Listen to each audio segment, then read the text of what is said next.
Hello, this is Gabriel Ndicon of the Charity Medical Foundation and International Credit Incorporated, DBA, ComFit, Global Consulting Incorporated, for medical, pharmaceutical, and innovative technology to aim for social, health, cultural, economical, and spiritual development and improvement in many countries around the world, including Africa and other regions invaded by poverty. Like I mentioned in my previous presentation, I always spoke about the level of consciousness and creation, as well as global ecology, the metaphysic. Before I go further, I would like to say Guten Tag, Guten Morgen, Guten Nacht to many people around the world. Bonjour pour plusieurs personnes à travers le monde. People who just wake up. Uh, bonsoir et bonne nuit pour certaines personnes around the world. And you see the movement of revolutions. Buongiorno. Este Gabriel Deacon of the Charity Medical Foundation. Now, I would like to go further to amplify the fact of peace, and I'll say this: Shalom, Shalom, and let's start. Hello, Senora, Senorita, and Senor.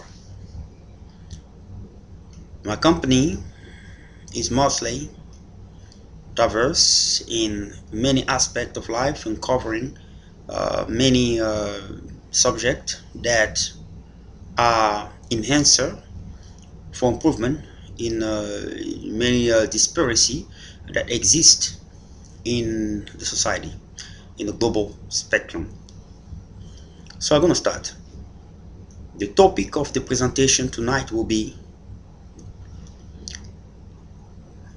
let me repeat again, the topic of the presentation tonight will be the power of consciousness and the supernal. All right, so you guys are ready for this? I believe you are. You can be in a club and it's all good. You can be anywhere and it's all good, because the angels are all there with you everywhere you goes.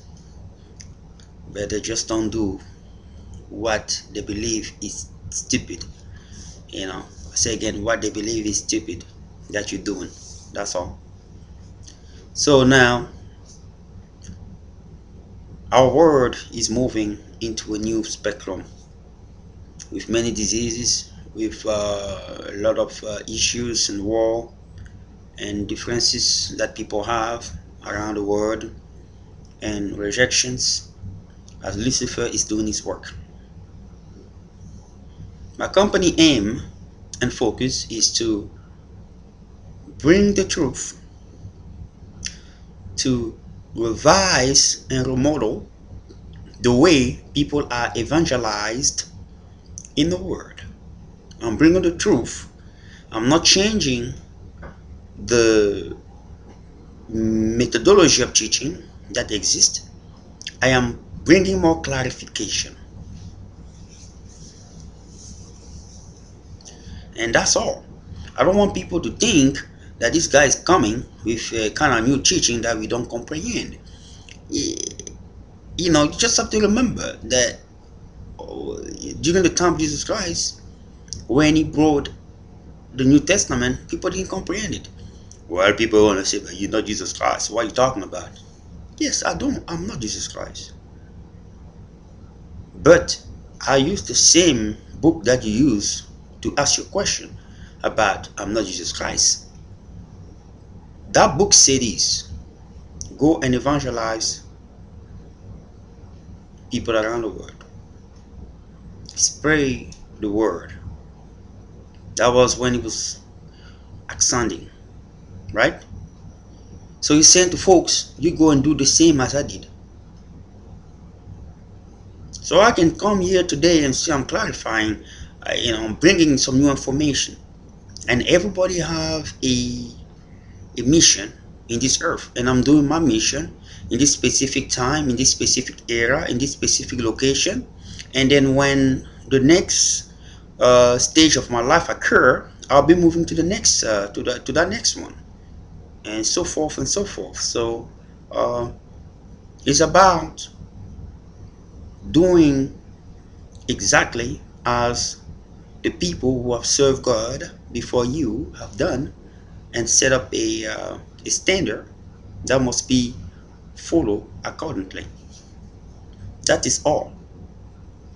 There's nothing else that must be uh, adjudicated, or people must should procrastinate about it. It's not necessary. You see what I mean?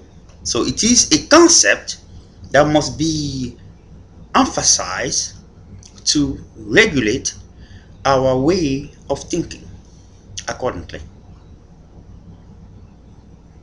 Consciousness. Consciousness.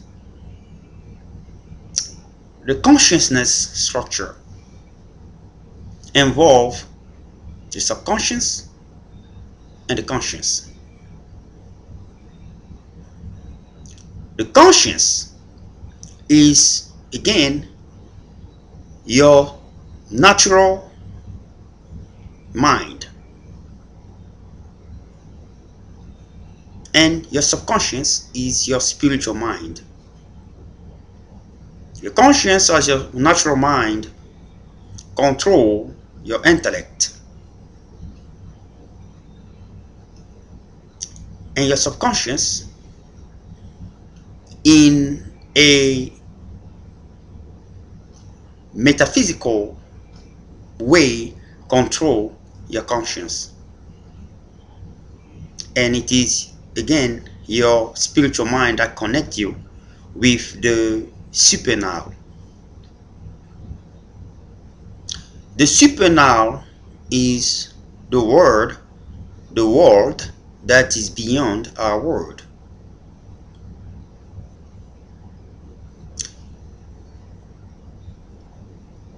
Many people believe that the silence of the creator represent his absence. Many people believe that the silence of the creator represent his absence. He is not actually silent. We are the one who are not able to communicate with him. He's actually there, talking, ready to communicate, but we are the one who are not capable of communicating with him because of our way of life, because of our ego and flesh. Yes, I say our, I'm part of it too. So you have to agree with that.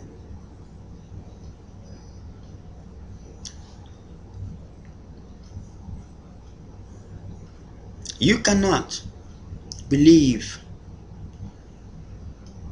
in God, truly believe in God, if you do not have faith. Faith is the main thing that will make sure that you connect with the supernal world. Let me define what is faith. Last week I spoke about belief, trust, and faith. When you believe on something, what do that mean? It means you trust on that thing unconditionally. And I also defined last week faith as acting on your belief. It means belief without any action will be fruitless, will not lead you to something good. So you're going to have to act on it. Yeah, you see, I went and eat at the restaurant tonight and I came back home and I'm sick and I have diabetics or obesity, I don't know. But I feel that I am infected from inside out. I'm crying and I'm calling and I'm calling. You don't actually know. You are sick. So you're sitting in your house. I'm sitting, I'm waiting and I'm praying to God to come and help me. When I'm praying, He's not coming. I don't know what to do. I'm praying every night and day. You're praying, you're sitting, and you're waiting for assistance and help from heaven coming. They're not coming. You're disappointed, right? But if you decide to leave your house from the inner house to the outer house and go and run either in a gym or outside, you will fix the problem a little bit. You're going to have to believe in yourself and put that belief in action in order for that to work. And that is what I call faith.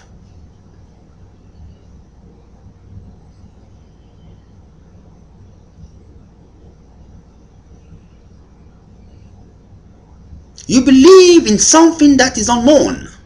Unless you decide to move out of your comfortable zone, you will never going to discover the glory and the blessing beyond your own imagination. Unless you are able to sacrifice what you love the most to the unknown, you will never see the glory of blessing. Therefore, I am introducing a new definition of faith as today. Faith is a spiritual conductor that possess current of blessing and connect you to the supernal world. Let me repeat it again. Faith is a spiritual or divine conductor that possess the current of blessing, grace that connect you to the supernal world. And what is prayer? Prayer are like a switch that activate the current of blessing that are inside the spiritual conductors that connect you to the supernal world.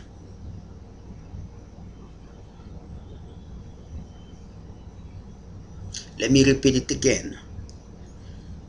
Prayer is a spiritual switch that activate the spiritual divine current of blessing and grace that are inside the spiritual conductors that connect you to the supernal world. Therefore, when you pray, you are activating that current of blessing that is inside the conductor. You are activating that current of blessing that is possessed by your faith. So when you pray to that unknown, you are fortifying your faith. It's like in your house. You have a switch and you have many appliances that need that power. So when you go and turn on the switch, what happened? It gave power to all those appliances that you need to use.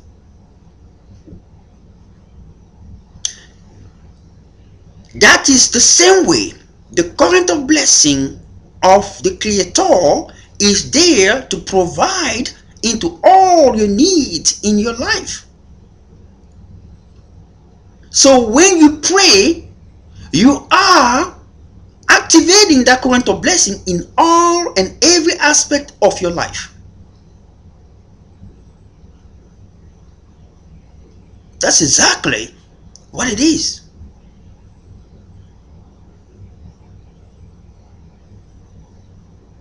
The blessing of your Creator is already there. It is with you. It is there. When Adam and Eve seen at the garden, he decided to cut off that communication, spiritual, divinity. Now we have to work more harder to get there. And to get there, we have to use prayer and faith to communicate with the Creator. That's the way it goes. He cut it off. So the point that you must do is to pray.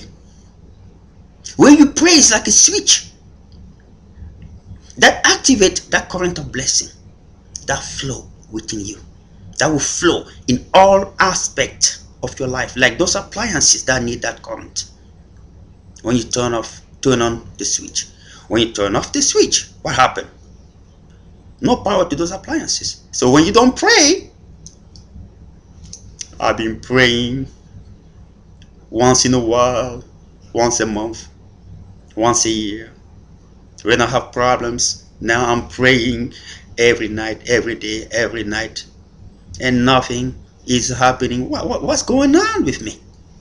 So the point is this, is that if you are praying only once a week or once a year, and when you start having problem, now you start praying every single second and believing that miracle will happen, that's not how it functions. You never look if that switch work for the past 1 year, and suddenly you go and turn it on. You don't even know how it's connected. You have never experienced it. You don't even know if it work. And when you turn it off, it doesn't work, you start complaining. But you didn't do your job earlier. When you move in there, you're supposed to turn it off and make sure that it functions. So it's the same thing. If you don't pray, build up that personal relationship, the person who created you. And then when you're in trouble, you start praying. It is a beginning of the process. And you will expect the blessing according to how you seed your prayer. They respond according to how you apply.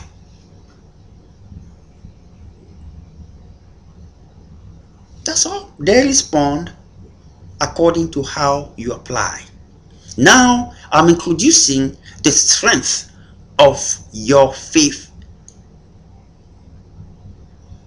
The strength of your faith come to your belief and trust to the unknown with no question asked, and praying constantly.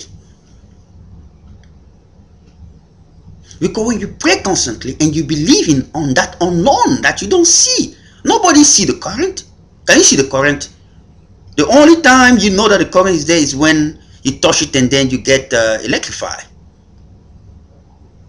Nobody see it. It's the same thing with the spiritual current of blessing and grace. Nobody sees it.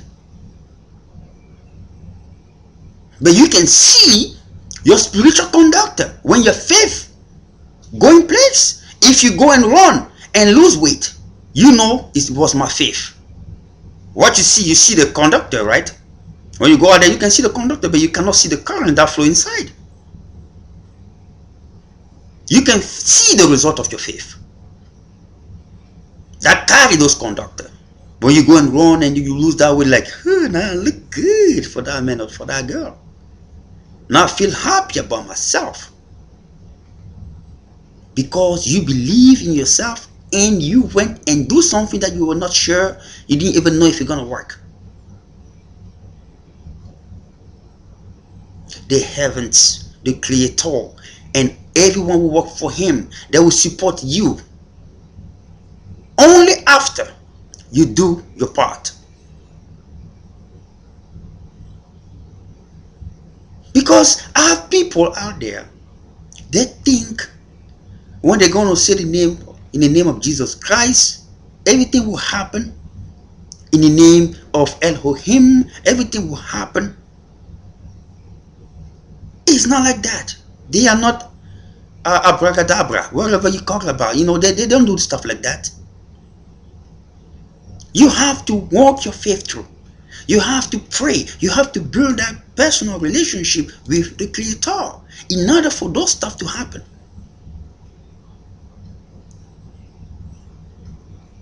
Somebody say there's poverty, there's hunger, and there's war around the world. What can we do? What can we do? I don't know, and I'm asking to God, what can we do? And God said to me, I created you. I created you. Make a difference. Make a difference. What did he say to me? Why are you waiting for heaven to come and intervene into your problem when you are the solution of your problems? We have people in community talking about God will help you, God will help you. God is looking at you. Help. You think you're going to come into earth from the sky and start solving your own problems? You have to go and do that work, and they will support you into the process. Enough of those kind of teaching that do not advance humanity. Ebola exists. Ebola exists. Let's go in a church and start praying and see what will happen. Let's go in a church and start praying every day and every night. People are dying. Every day we praying. People are dying. Every minute we pray. Nothing's happening. Nothing's happening. If you don't go in a laboratory and use your brain, nothing will happen. Nothing will happen. They are not in that business or try to do abracadabra on people. If you don't take your foot and go into those laboratories and start working and start doing some actions so they can inspire you, they can help you into the process, you will never going to be able to solve that problem. And you're going to start hating the Creator for no reason, hating the nature for no reason, because you didn't apply any faith and any action into your belief.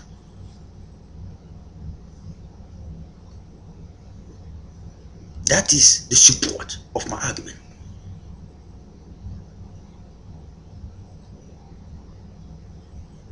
And do you know the reason beyond that? Now, I'm going to the next step. Let's start the process. Now I'm going to the next step. El Yahweh, the glory power of the supernal. El Yahweh. At the primordial thought. This is at the beginning of all time, when he decided to launch the project. He called all the angels that were there in heavens and said to them, I wanted to create a humankind that will go into a process to become like us. To become like us. That's the key word. To become like us. Do you understand what I mean? To become like us. That's the fourth time I said. That is the main goal of all the suffering that you see in this world. The primordial thought, the beginning of time. There was a beginning of time. But the main goal, the main factor that he wanted to put in place was that he wanted man to go and start to live only one lifetime with no sin, with no mistake, so they can stay in their energy pattern and nurture and grow their spirit and nurture the spirit so that they can be ready for the supernatural world. So he said, I'll put to them angel who will be communicating with them and tell them what to do. so that when they're ready, they become like us and start functioning. That's where the battle starts in the heavens over there. And he said, no, it will not happen. That will disappoint you.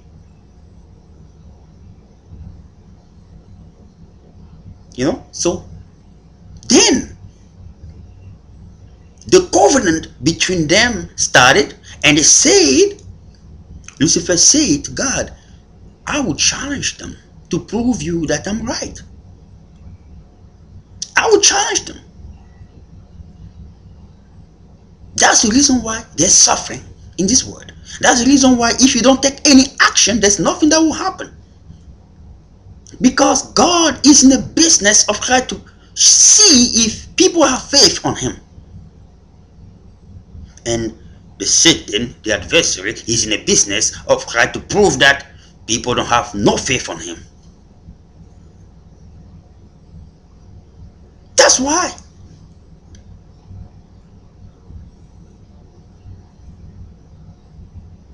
So he's not there in the business of trying to, come and help. And Lucifer gonna start saying to him, see, you helping them.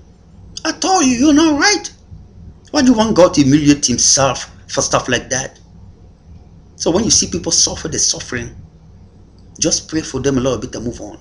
Because you don't know exactly what they're going through.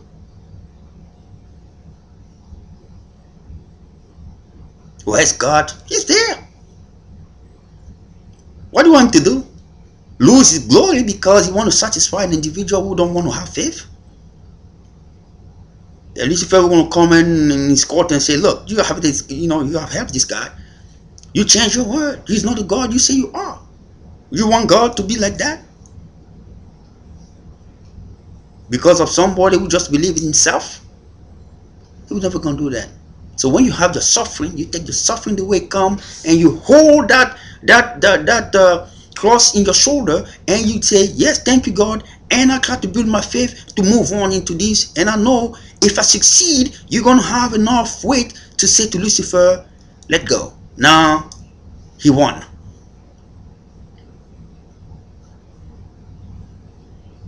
That's what's happening in this world. We get tested and tested over and over again, until we understand how our life is structured. The way he made our life, he gave our life a practical reflection of his glory in different fashion. Many people are gonna say, I am a Jew, or I am an Hindu, and I am a Buddhist, or I am a Muslim, or I am a Christian, but I have a lot of problems. I still have a lot of problems. I don't know what is going on with my life. What is going on with your life is that you don't know the truth. That's exactly what's going on. So listen to me very carefully. I'm giving you the truth here. I'm bringing all religion all together, and I'll prove it to you. I just don't speak. I'll prove it to you that I'm bringing all religion together. Do you know the reason why you are worried about the future? Do you know the reason why you are worrying about dying? Do you know the reason why you are who you are? If the Creator can change the algorithm structure that he has implemented the way you are at this point, it means if he remove your soul, you're dead. That's the way he structured that. That's the way he made that algorithm. He can change that algorithm too, that soul can live there and take off and you don't die. He can structure that way. But at this moment, the way he structured that is that the soul, you live. The soul out, you're done. That's the way he structured that. So now, if God wanted to restructure that a certain way that he can take your soul away and let you live, you see, you will not be different from the way animals live. With all the respect I have for our civilized society, they are called animal because that's the way they were designed to be. You are called human being because that's the way you were designed to be. So I call them animal with no disrespect to their existence. If God take your soul away from your body and they put you in an observatory situation, you will see you will not be different from an animal way of life. Trust me. The soul you have on you is what make you look yourself and say, no, let me dress a little bit more better. It's what make you go out there and say, who do you think I am? It's what make you go out there and worry about tomorrow. It's what make you, when you have a small issue like fever, you start thinking you're going to die. It's exactly that soul. Animal, they don't know that. They don't know about the future. If you come and say to an animal future, he's going to look at you future. What the heck you talking about? He know now. It means he have to eat. He always have his place where he have to sleep. And he know sometime in about couple hours, the master will come and bring me out in this area as often. And then he will bring me back. And then I know I have to eat my food somewhere. And I have my opposite sex somewhere, so I can have, have interaction and have my, babies. That's all. If they take that soul away from you, you will act exactly like that. You will have no reference as a human being. This is the proof that God exists. I challenge any scientist. I'm not talking about robotic where people are programs. People are programs based on a reference to act like humans. I say they take your soul out. No one can do it here because it's not the science that exists here, and no one would never going to be able to do that because that science is out of even if God gave you 1 million, 100 million year, you're never going to find that out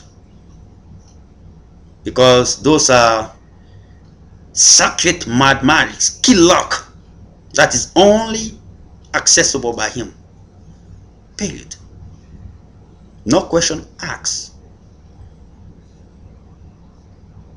So that is what I want to clarify to folks here. That you are who you are because of the soul that you have in you. It's that soul that makes you think, oh yeah, I want to become this, I want to become that. That's that soul. Make you look beyond yourself.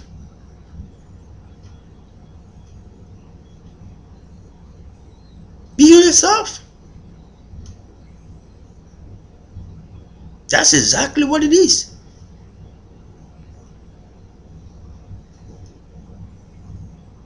So you have to know about that. You have to comprehend the importance of being a human being. That there is something in you that exists that makes you who you are, regardless of your belief on a creator or not.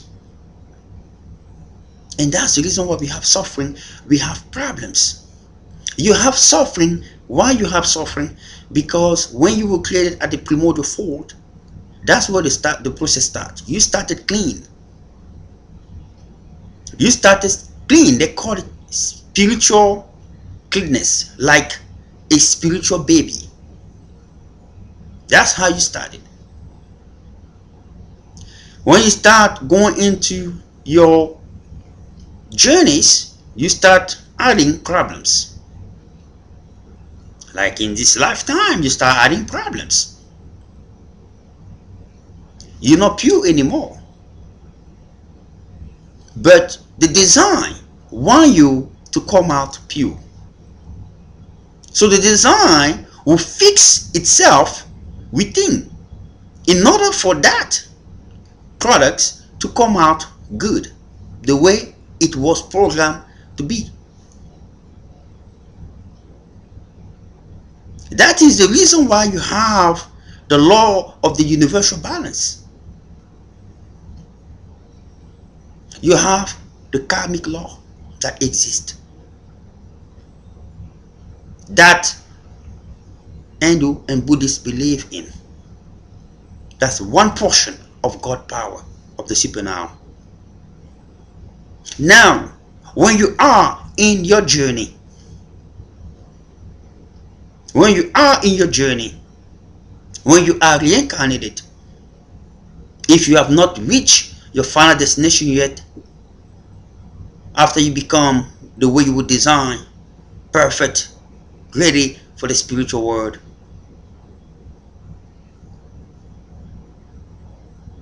you will go through the process called sin, in which if you believe in God or Elohim or Allah or Jesus Christ, you have to follow the standard principle of God, or follow the standard principle implemented in place by Jesus Christ through his gospel. So if you don't follow that well, you end up in heaven or hell.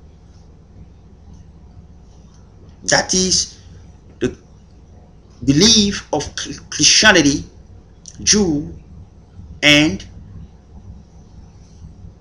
Muslim.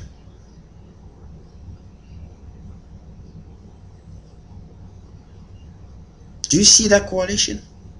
So into the concept, the algorithm equation that got put in place, it composed all religion.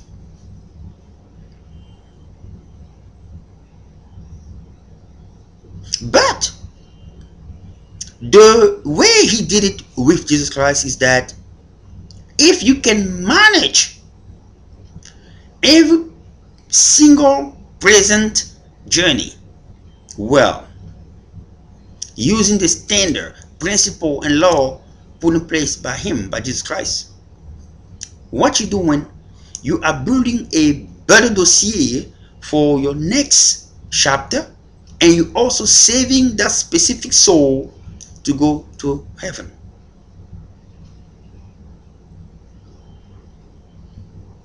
If a Muslim do the same according to God's standard principle and law, and a Jew do the same according to God's standard principle and law, they will go to heaven.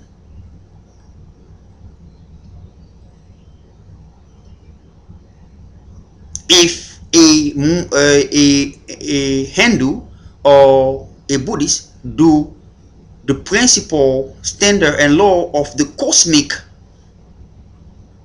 intelligence, which is what is called the Holy Spirit, they follow that universal law very well, the cosmic law, those cosmic law, because that's how they call it, very well. Those are things that are used by the Holy Spirit. The Holy Spirit was not added into the Trinity, the Holy Trinity for just for satisfaction. It was added because that is what people are dealing with every single time. The Hindu and Buddhist, they use the Holy Spirit that they call the cosmic energy. Some of them use it well, some of them don't use it well. But those who use it well, they follow those principles accordingly, and they do things accordingly.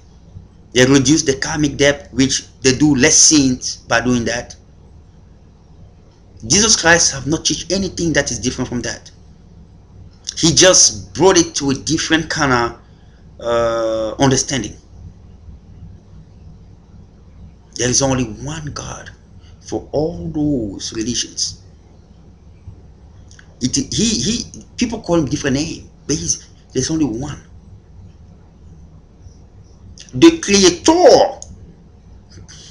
It is called the power. He's the power.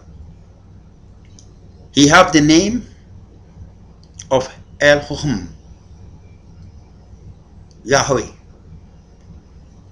He have the name of Allah. He have the name of El Leon.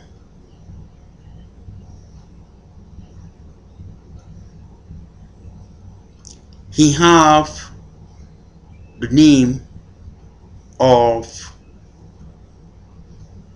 Aam, which is the interpretation of Elohim.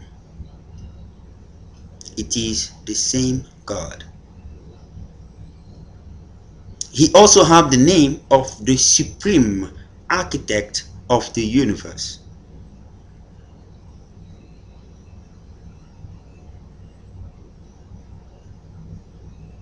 Most people in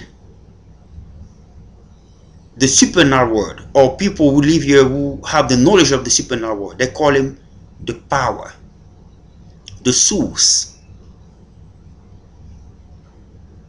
with the big P, or the big S, or the big C, Creator. Because that way you know who you're dealing with. Because many people have this stuff of twisting stuff around, talking about Jesus and different God. There's not. Oh, in the Hindu and Buddhist, they're using a cosmic law. That's not God. No, it is. There's no one who created any other thing that you see or you don't see other than him. So that is out of the questions. I prove you that a creator exists because you have a soul in you that make you even think that it doesn't exist. Do you know why? Because Lucifer access that soul and make you think so. Without that soul, Lucifer cannot access you. Pretty much for him, you are a vegetable. You're dead.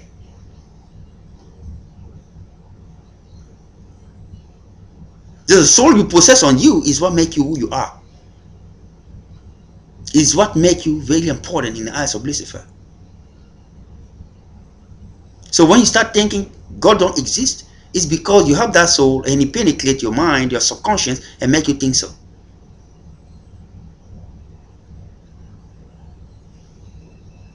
Let Lucifer go and penetrate the subconscious of an animal. It doesn't exist there. They don't know that.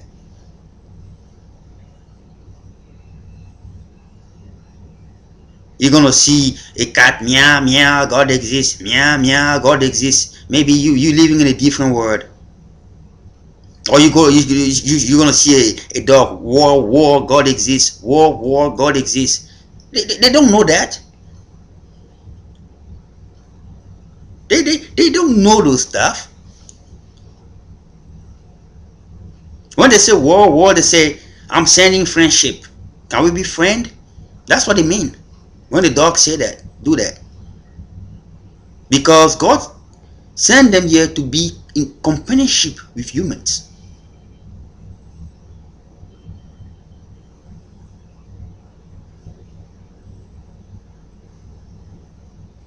Like the lion. Wow. He's saying, I am the master of the territory. When he say, wow, I am the master of the territory. So when you come where he is, what you do? Wow, you are the master. Yes. Please take your place. He will not harm you. Do you know how Daniel did? He mastered his mind. When you acknowledge the Creator and you master your mind and master your ability of thinking, and you master your intuitor, you become the master of self. You can master any species in this earth. That's the level Daniel reached of the Bible. When they put him into that place, there is a situation in your life where you don't have any more control. There, either you believe, you don't believe, you're going to die in your thought and process. So the best thing for you to do is to believe. So he believed that there's a master. And when you believe in that, what do God do? The lion came and said, wow, I am the master of this place. Who are you to come in here without telling me that you were coming? That's exactly what the lion is saying. When you go into the forest and you see the lion say, wow, that's what he's saying. So you never see on TV a giraffe. When the lion come and say, wow, the giraffe also come and slap his foot and the lion will go away. When you master in that level, the lion don't know what to do next. He think he saw something superior to him. Either he gonna flee away from you, or either he gonna be quiet and start turning around like, what the heck? When he's turning around, he's like, what the heck? That's exactly what he's doing. So with Daniel in the rooms, when he came and said, wow, I am the master of the place, who are you here? Daniel looked at him and believed in God directly. And when he believed in God, that calm and confidence he had master itself and master the atmosphere. That level of mastering push down the lions. He have never seen a person in a confined place. When he said, wow, the person don't go nowhere, he stand there like there's no lion. He didn't understand it. He came in the face, opened his mouth, Daniel didn't move. He like, no, I've never seen this. Maybe this guy is somebody else. So when they do, they see that they start walking around. They start walking around. The only thing they did, they say, oh, I said, ah, he didn't react. So he want to be our friend. So they start walking around him and become his friend. Like there was nothing. Play with him. But somebody else come there. They're going to eat you like Daniel don't even exist there. An example, when they put the 3 other friends of Daniel in there, they got eaten. So that is what makes you who you are.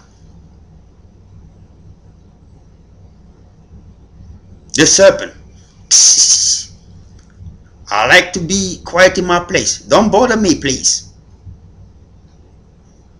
That's what he's saying. When you come and open his space, he bite you. When you know those mastering things, you know.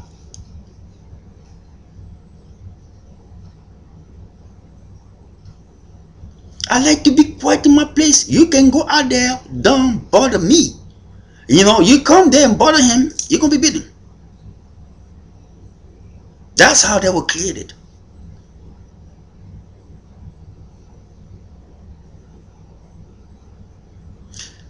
The war. So he is telling that he is triumphing. He is the master of the water. That's what he's doing. So if you come to and say, he say, oh, that's my friend. But if you come and try to take his space, he's going to swallow you. Jonas. God put him there. He have a mastering level. He was not scared. Then again, he just got swallowed. How does he survive in there? Because of the soul he possessed that keep him in contact with God and keep him alive.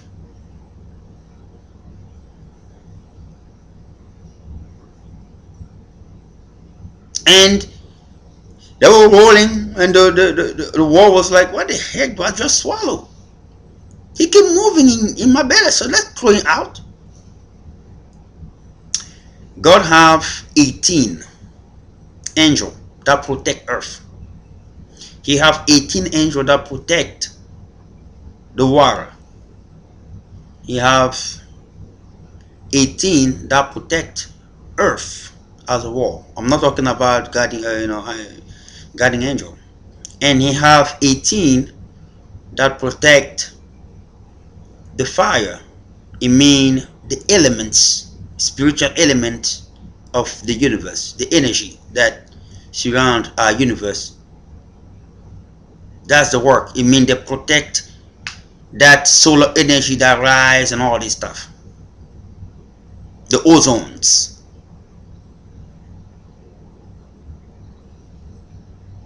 And when you count them, they're also 72. So when Jesus Christ was walking on the water, he used the keys that was given to him during the desert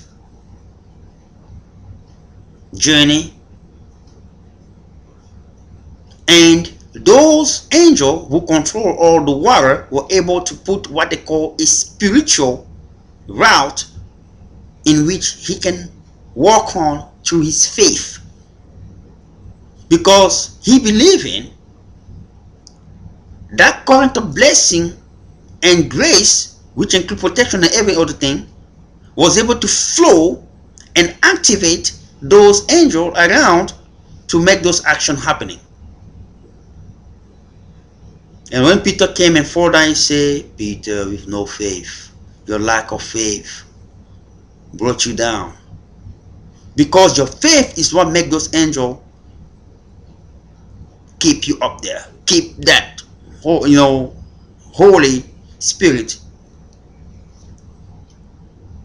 to maintain your balance so you can continue to walk over the water. So you must have that faith. You must have that faith.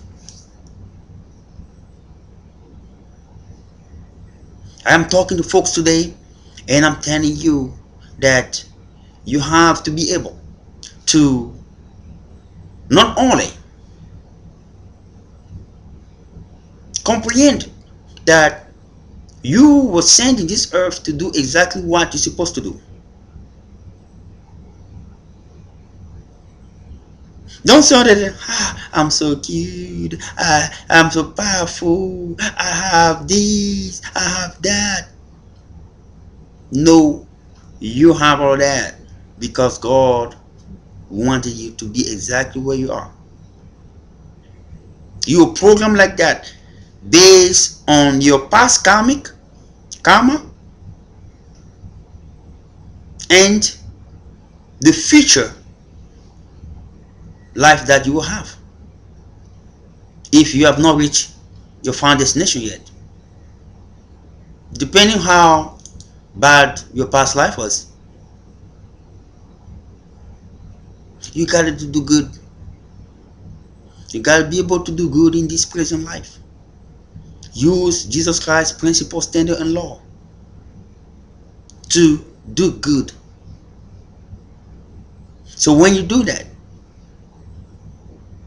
you are saving this soul to go to heaven.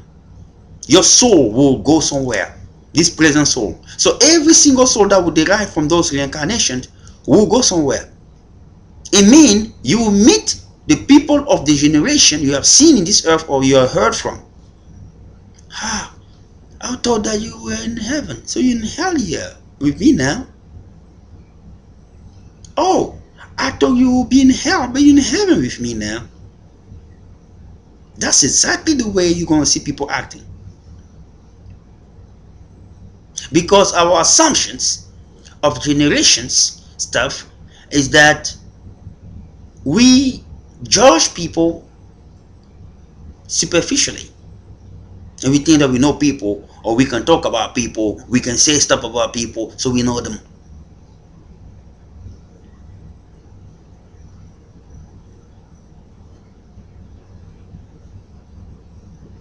I saw the guy who came and said, "You know me." He know me. I say, "What's my name?" Could not say my name. Okay, that's too hard. What's my first name? He could not say my first name. I say, "You don't know me." And I knew exactly what he was referring to. There's a couple people that they they they, they feed you with people information all over the place, and you start believing on those informations without even knowing the person. He come and say, "I know you." "Oh no, I know you." I say, "Okay, what's my name?" Okay, very hard. "What's my first name?" You don't know me. Stop saying you know me. Whoever give you that information, go and ask him where does he take that information from, because it doesn't come from me. Maybe it was from some John Joe or John Smith. Go and ask him. There is no Gabriel and Dyken.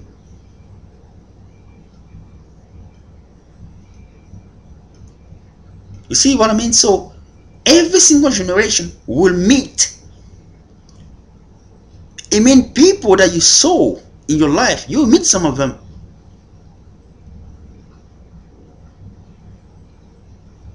And when you reach the level of resonance and start looking beyond and say, what were you fighting for really?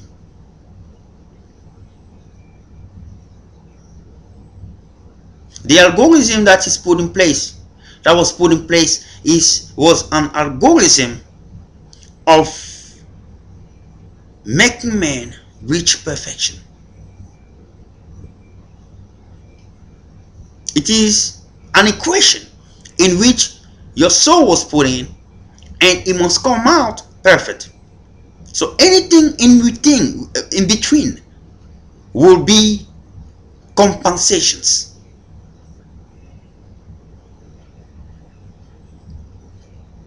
because the solution must be reaching perfection. So you're gonna go to all those process in time, reincarnating over reincarnating until you reach that process. And in the meantime, you are grade in every single existence based on the standards and principle and law that God have derived into that equation or model.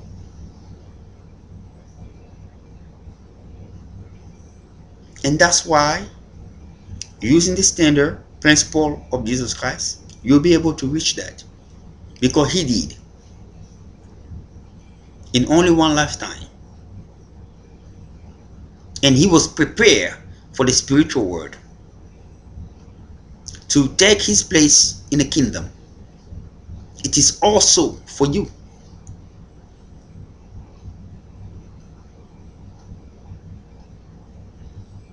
See, so it is very important to do stuff that not only satisfy your inner self, but glorify that being that exists. That being that exists uh, in the supernal world. Some people saying, well, how do we know that God truly exists? We've been praying, we don't know exactly what's going on. It's kind of very silence. Well, You don't have to. Through faith, you have just to believe on that alone. Remember earlier I said if you're not able to move out of your box, out of your comfortable zone, to sacrifice something that you love the most, you will not be able to see the true manifestation of the glory of the person who created you.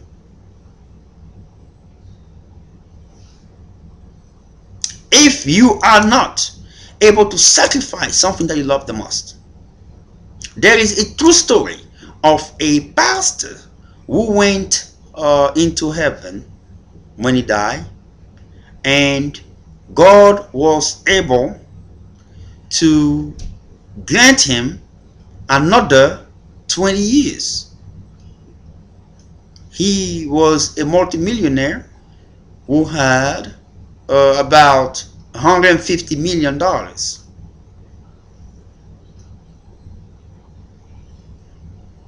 When he came back after the 20 years granted to him, do you know what he did? He gave away all his $150 million. He didn't say, okay, I'll give 1 million and I'll give 100 million and then I'll, because I don't know. That's not faith. That's not belief. Exclusively if you know the truth. Like he do. Many of us don't know with whom we talking with. We don't know God truly. God, yeah. Everybody have his own imagination of God. Me, it's probably a priest sitting in his chair, in a small place somewhere. He's a priest sitting in a kingdom there, and he's surrounded only by believers, and that's it. Some people, well, he's old for man who live there. He doesn't have any computer. He doesn't have any car. He doesn't have the good stuff that we have in this earth. Some other folks, he's there. He's by himself. He doesn't have any wife. He doesn't have any kid. He's isolated. He's inside the throne, and Jesus Christ is just on his right there.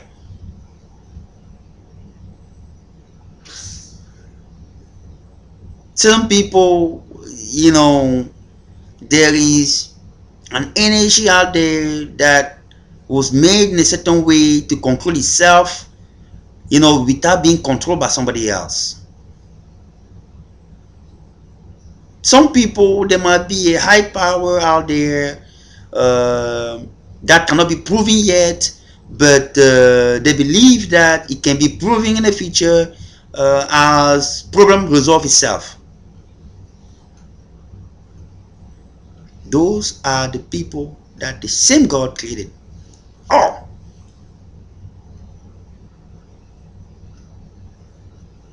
God created all those folks with all those assumptions.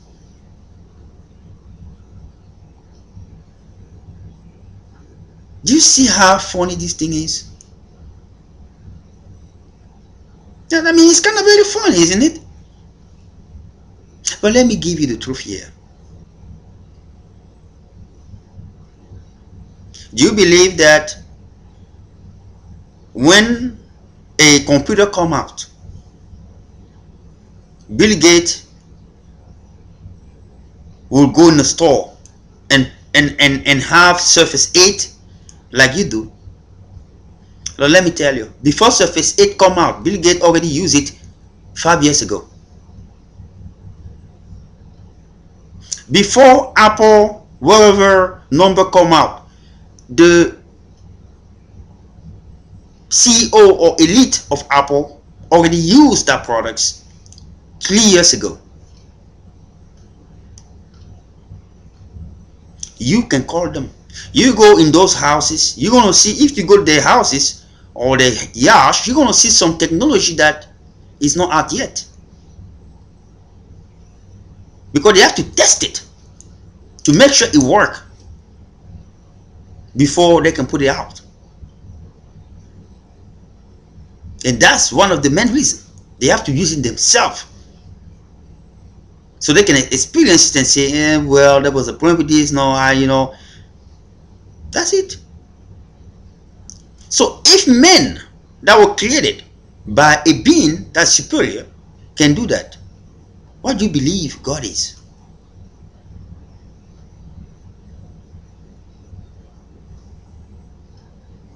You don't possibly believe that you're just a small residue of His glory and power?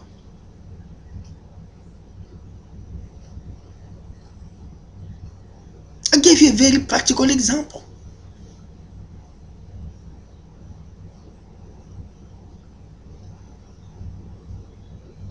So everything you have in this earth was just like a small example of a bigger picture of what exists in the supernal world where He exists.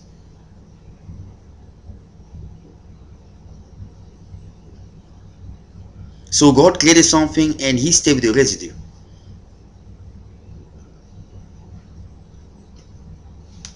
It doesn't make sense.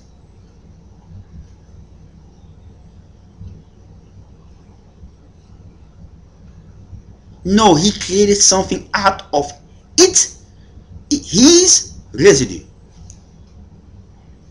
That's exactly what it is. Because His residue is good.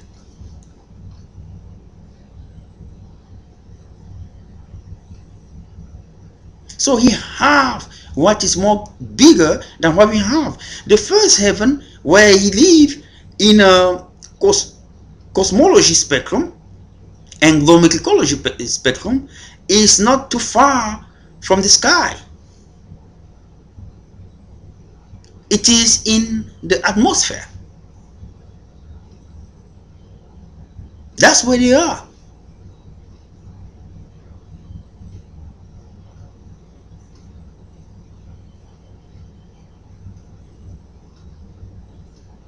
And I can actually tell you, it is actually the energy duplicate of Earth. But it does look more cleaner and better than Earth. That's why when people will go there, if you go and look the news, they're going to say it look like Earth. Because there's always double in everything that God created. Now when you pass that level, you move into the second. The second one is the stars and planets. The second dimension. That's where you have all the technology that you see here. That's where it exists, in the second heaven.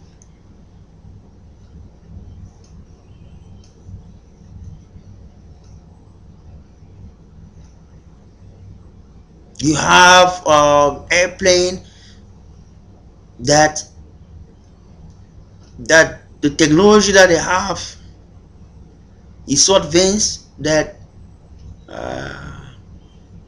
I don't think that we ever gonna have that here, because they're the one in control, so they cannot give you access to a technology that they are using to control you. So we're never gonna get that.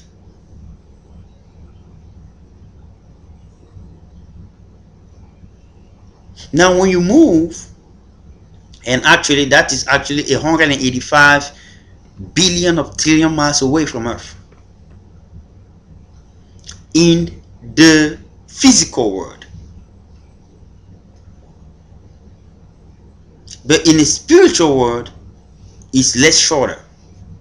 You see, in order for you to transition in your physical world into the spiritual one, it will take you more longer time, because the way he created his universe, there is a uh, a section in the metaphysical world, or even in a universe, in which the spiritual will the physical will transition to the spiritual and will meet like a buffer zone.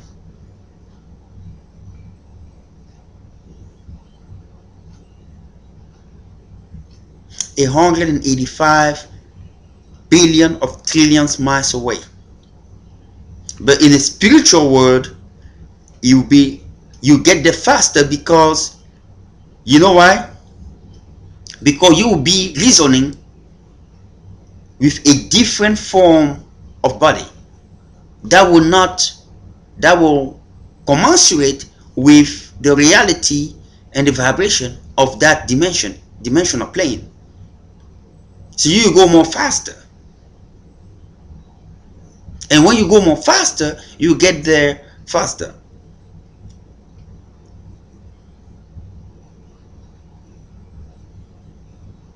But we don't even have a technology like that to get there. But they do have a technology of airplane who can fly more than the speed of light.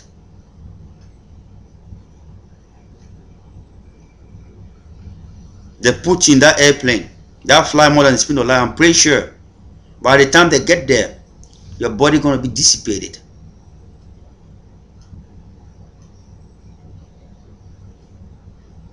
So pretty much you gotta be in that form.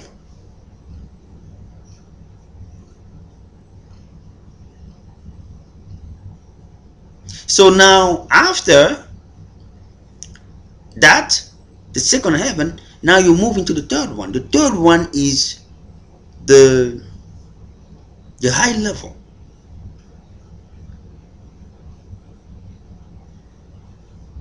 There they have mastered the energy that surround them. The movement, the motion, everything that move around are by the energy, the Holy Spirit.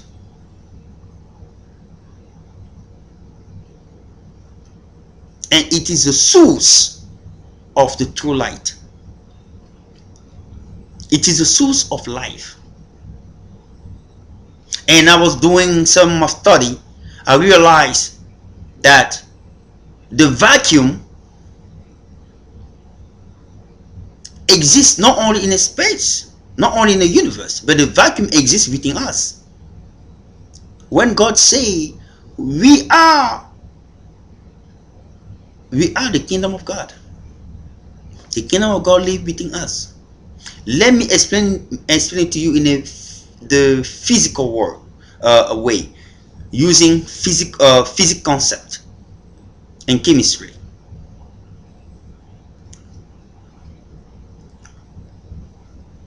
and spiritual concept.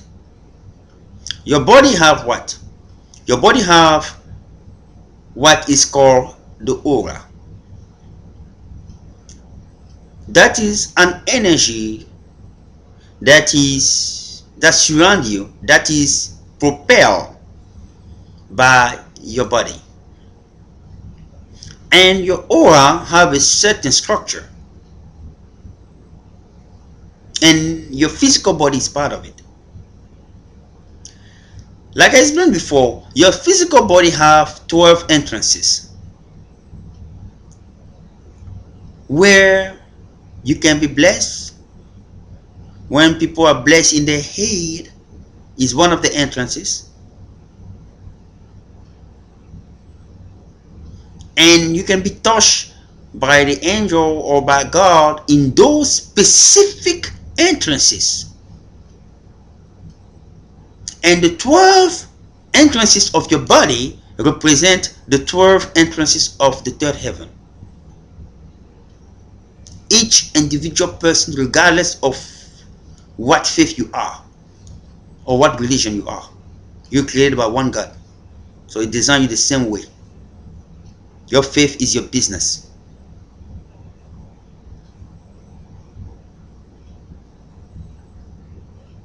So that's how it does operate.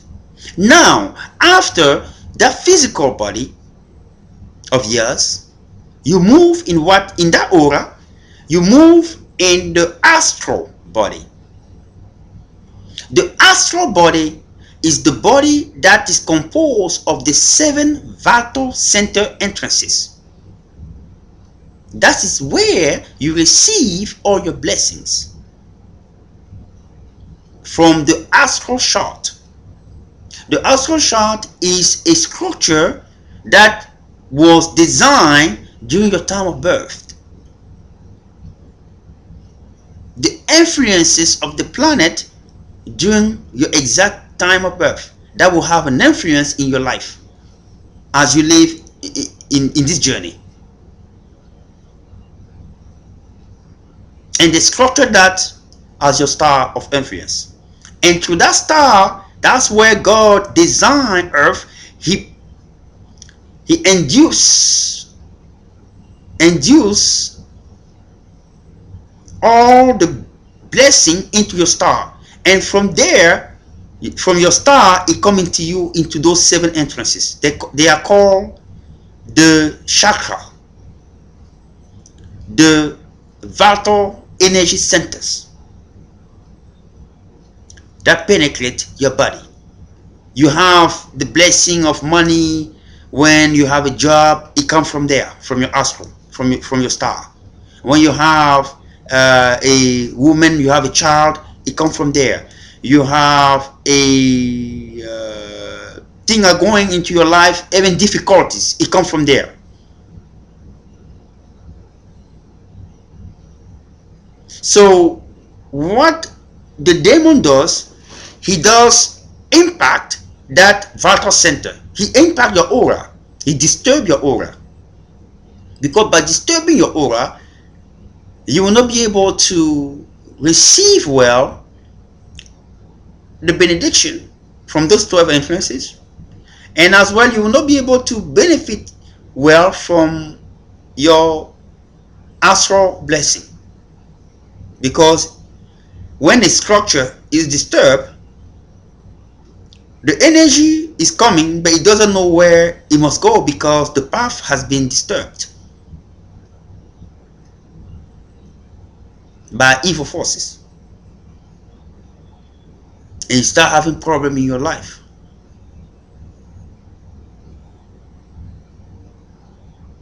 Now, after the vital centers, your astral body, you have what is called the mental body. Your alpha wave, your beta wave, your theta wave, and your delta wave. You're getting close and close to the spiritual world. So anything that you have on your mind that connects you to your subconscious is a reality into that world, and is an illusion into this world. It is an illusion into your conscience, but a reality into your subconscious.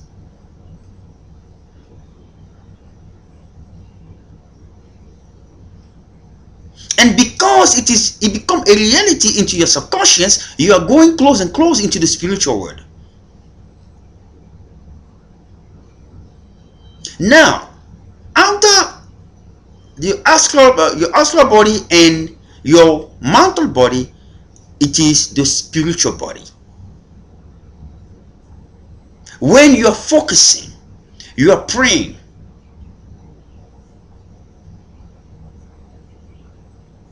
what certain people are called the focus of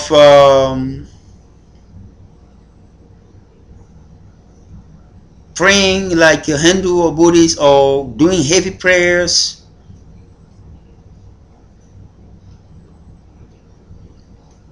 you reach the level in which your alpha wave are released. external awareness. It means you start thinking out of your inner body. You're already in the supernal world. Your beta wave can be released, but it's not too much efficient because it go both way. It go internal, inner self, and external. Your delta wave, your theta wave are mostly internal, and your delta wave are mostly when you sleep. You have no control.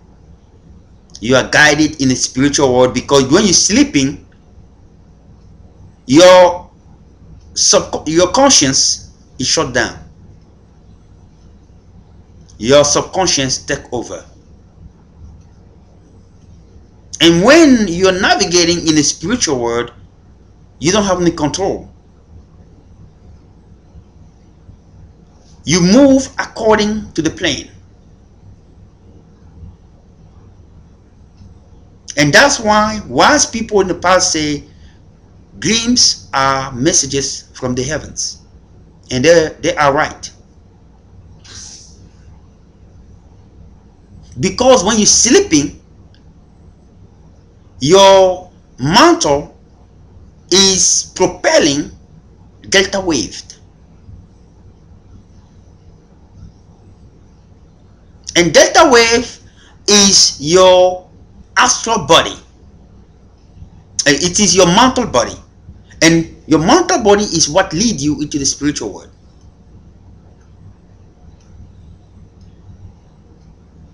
And that's what it is.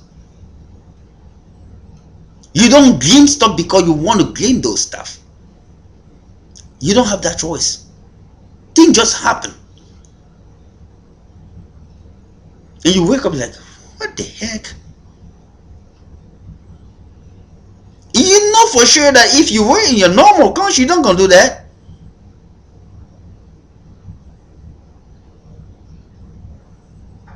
Or you don't even gonna be there. But it is a message. If you look closely, it is about you or about something that will happen or have happened that you have not you didn't understand at the time.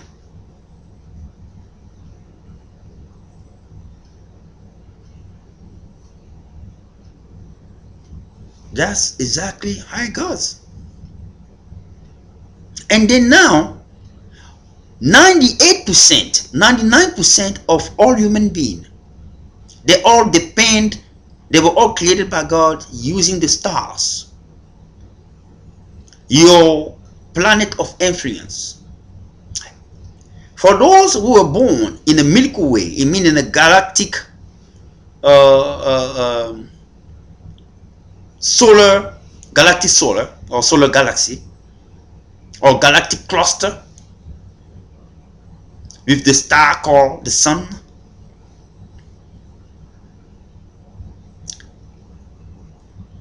Your main elements that structure your star will be the planet that you know that compose the galactic cluster, the Milky Way.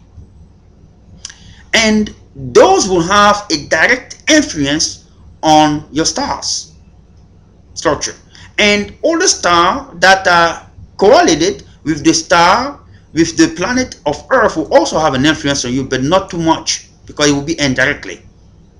Because they are, it's like a commune influence. It means if A, if you are connected to B, and C influence B, C will be influencing you indirectly because it does influence B that influence you.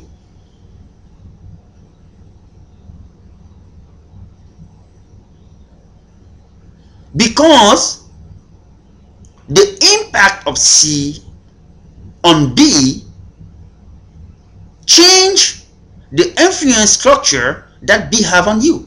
So C can influence you, but not too much like B do influence your astral chart. So let's say Saturn's is part have an influence of on your stars, and there is another planet that is out there that influences Saturn. Indeed, that planet will also have an influence on you, because his influence on Saturn have an impact on how Saturn influences you. Those are stuff that many people should know.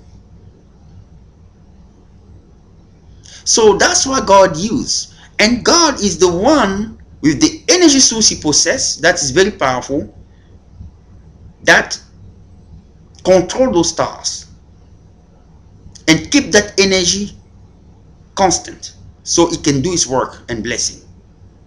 Everything that you have here in this earth come out as an energy form before it can be transcribed into the physical form. You have the money because an energy influx was propelled from that level to enter that chakra exactly to manifest physically as it was designed.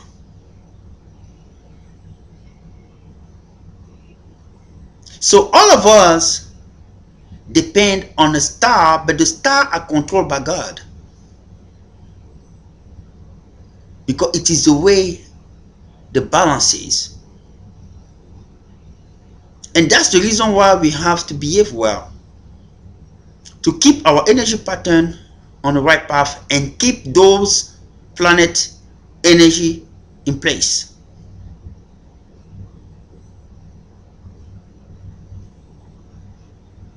Because the universe, the structure, the way God structured the universe must stay the way it is.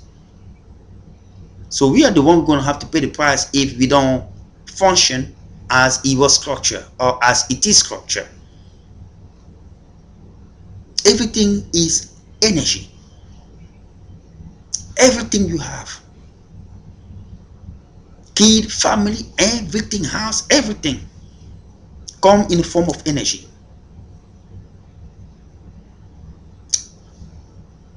Now, God also decided he want to create people who do not solely depend on the stars,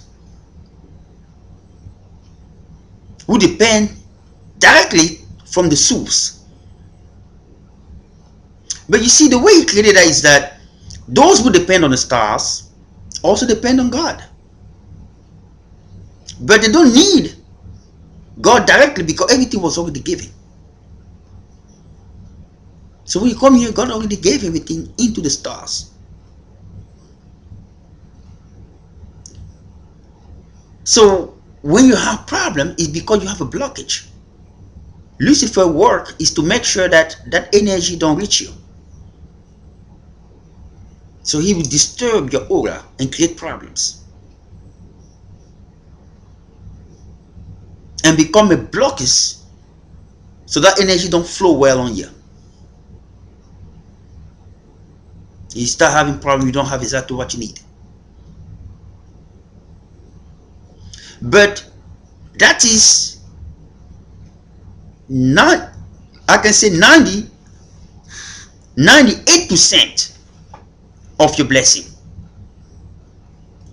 2% of your blessing come from God, and you must pray and emphasize it.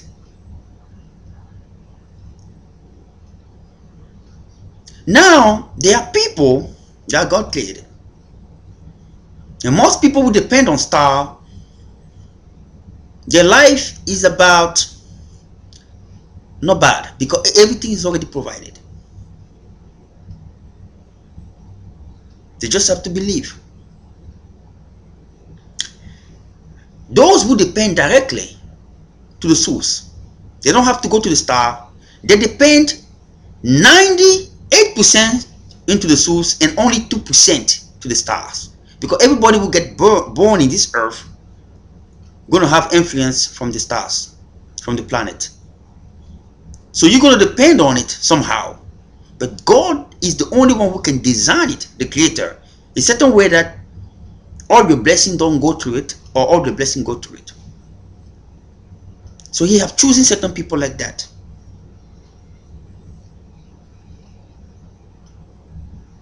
So those who don't depend on the stars, their life is completely different from other people's life.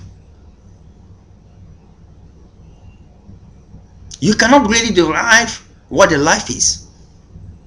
Every single person in this earth, they just have to look your star. They tell you exactly what your life is. Trust me, with no lies. If in your star it say that you're going to be poor, trust me, you'll be poor. Even if you climb Mount Sinai, you're wasting your energy for no reason. If your star saying you'll be rich, even if you sleep in your couch, he'll find you there. Even if you go hide 6 feet below, he'll come and knock, come out. That's your money right there. We found you.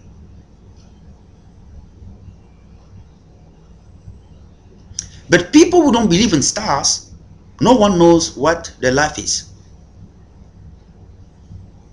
Only 2% from the stars. So people come with different interpretation that really don't truly know.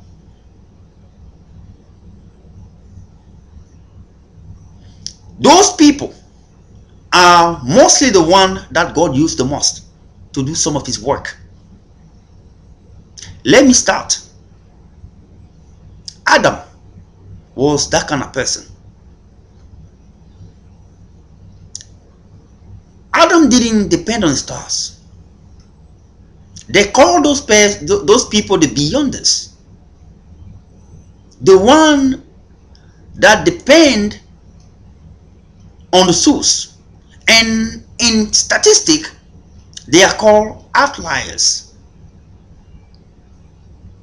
It means beyond after the normality.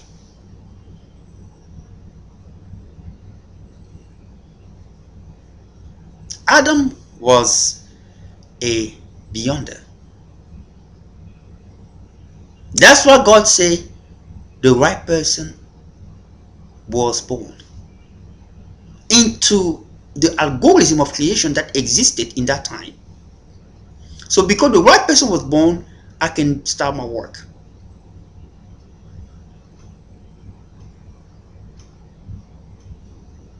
Noah was a beyonder.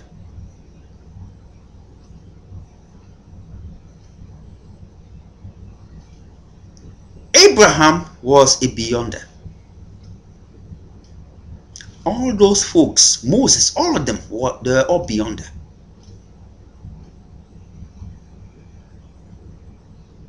Because the prayer are powerful. Because they depend directly to the source. But their life will be very difficult. Look like they're failing. Because they don't have the blessing giving. The blessing depend on the Creator. So everyone who read their life, they cannot really figure out what this guy is about.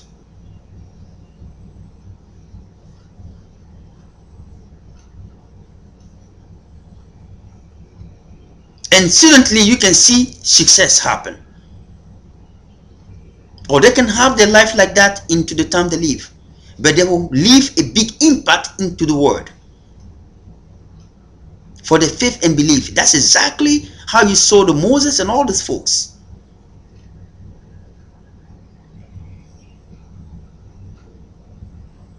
All of those, they were all beyond there. And I can assure you that even Jesus Christ was beyond there. I can assure you that. Because God wanted to use people who were born the way that they know the source.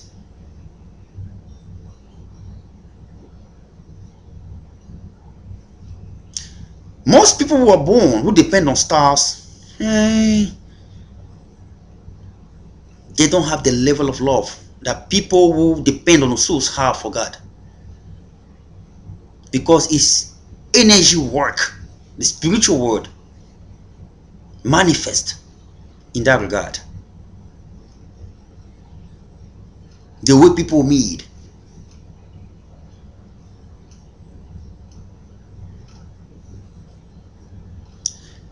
Elijah was a beyonder. When he prayed, his prayer goes straight because he depends 90%. And the life based on obstacle, suffering, difficulty, stuff like that. That's how the life are. Because they are controlled step by step by the Creator. Because they don't have a path written. Like others have a path written on the stars. When your path is written on the star, it's not changed. God does not change. God can change it, but I don't know, maybe very rare occasion. I don't even know that he have done it before. Because if he does that, he's going to be showing to Lucifer that he's helping. So his project is not correct. So it doesn't going to do that.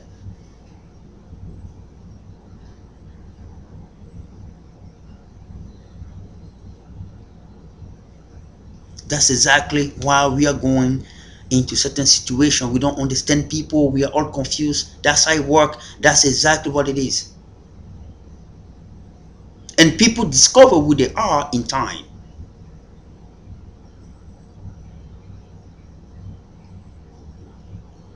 And what it does to Beyonder, most Beyonder become nature spiritually in time. I mean the power that they have don't manifest in the early stage. Look the the story of all those folks from Adam to Noah to Enoch to Abraham. All those people, they became more popular and bigger people in the older age. All of them. And the majority of them live longer. You have to do the study and look those people very closely. The majority of those beyonder live longer, but they went to extreme suffering before they got the blessing and wealth. But they all end up wealthy people.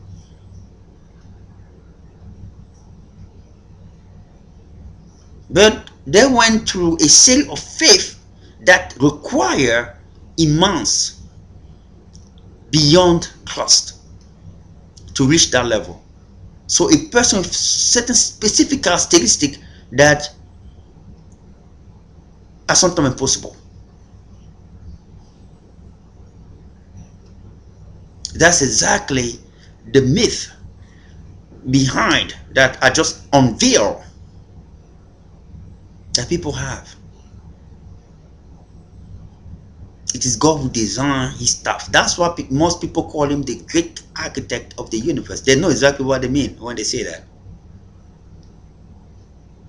Because he's an architect. He architecture everything.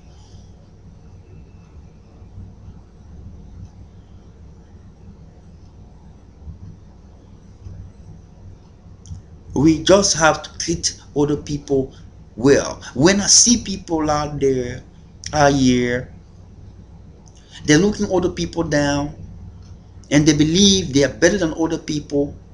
Yes, sometimes it's good to do that. But you have to do that with the sense of humility and dignity. I mean, you cannot have dignity and you don't have loyalty with yourself. That I don't want to treat that person like that because I don't want to be treated like that. There are certain people just that exist in this earth that just believe they are just better than others. You don't have to live that way because you are not better than others. You see what I mean? I mean, you are who you are, either rich or either poor, either powerful or either powerless. But no one is truly better than the other. Everybody were made to do exactly what they were designed to do.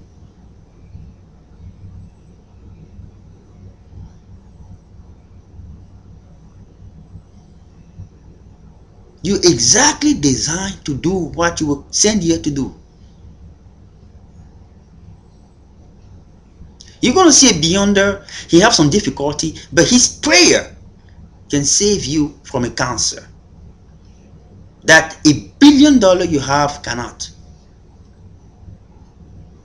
A beyonder, his prayer can save you from a disease that your $1 million will not. So at the end, everybody have an importance in place.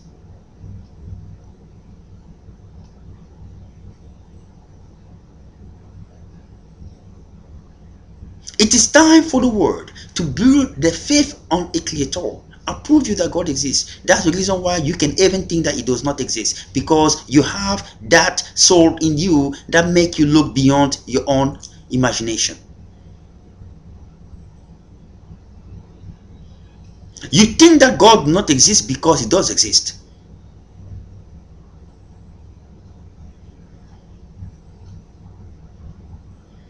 A great physicist say the way the universe is structured can be illustrated in a fashion that the universe can be formed the way it is formed without the interventions of a supreme being. That physicist is not wrong.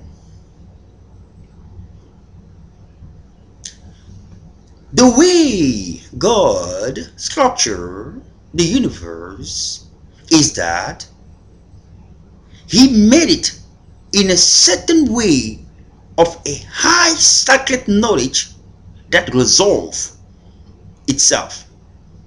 Take your hand, cut it with a knife, leave it like that, just clean it up every single time. You see the tissue will resolve itself and close in time. It is the same way the universe is. That's how the universe functions.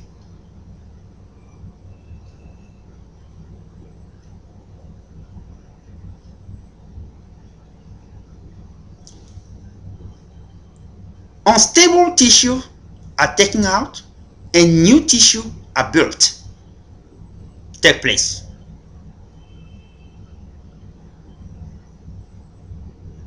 But God gave a time into that process. Before, when Adam was there, that process was infinite. It means your tissue will build and rebuild and build and build, and you still gonna be living, and until you get tired and say to God, please take me away.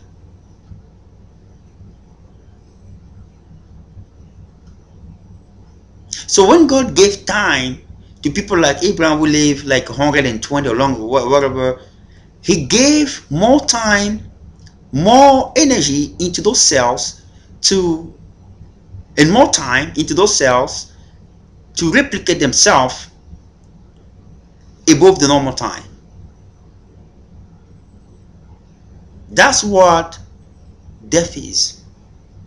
When he put death on us, it's because of that. Because at a certain point, that process stopped.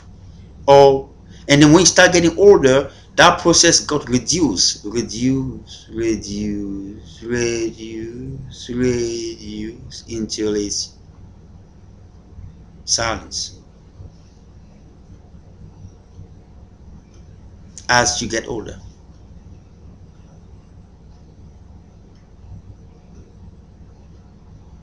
But in the grace of God, he can make that process more longer.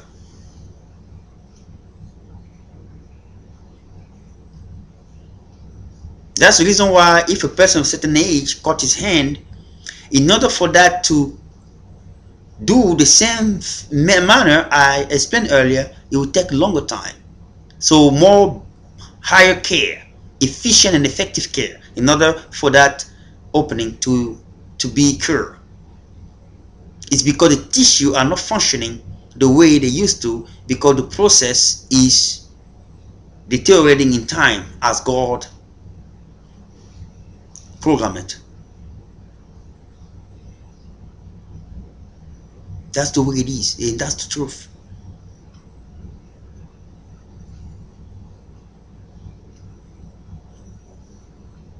But with God blessing, He say He gonna live longer. At a certain age, 90, you see the person is still doing stuff like, what the heck is doing?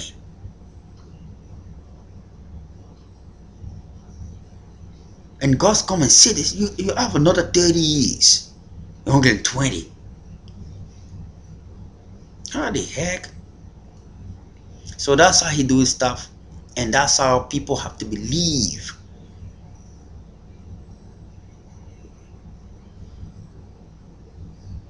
Life is very simple. Difficulty are. Challenges are because on the way God created everything.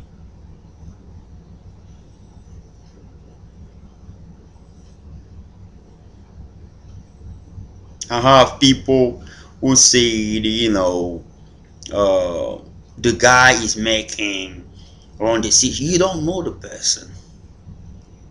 And I want people to know that before you can adjudicate on a person, you have to have all the facts. You have to have all the facts. Have all the facts all together.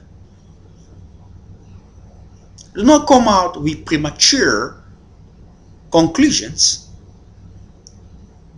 that do not fit the algorithm of the truth.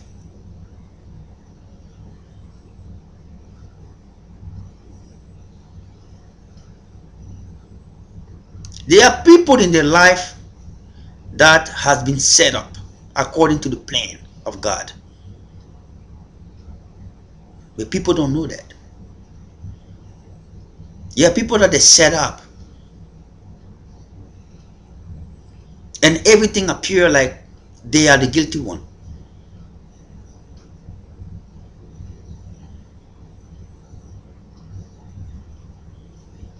Do you understand what I mean? Maybe you wanted to understand what I mean.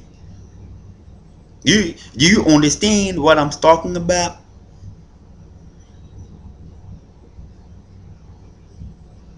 I hope you do. In this world today, we wake up, we are more worried about our problems, we don't pray. We think the air that we're breathing is just something that is normal.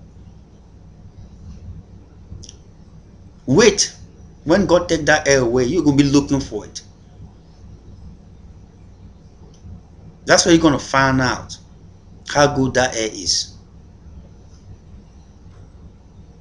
People wake up, they don't pray, they look the other people like they are garbage. The air, and they go in their room. Hey, God, please help me. Oh God, help me.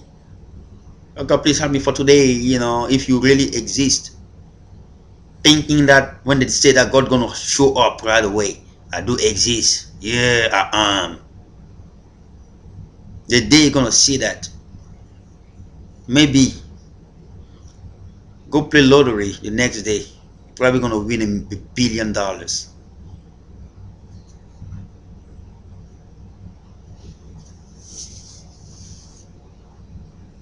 God, please help me. I've been praying for 30 years. I never saw your face. And God come and tap him in the shoulder. Yeah, yeah. The day you're going to see that maybe you're going to live longer than Abraham. Call me, please, so that I can find out your secret.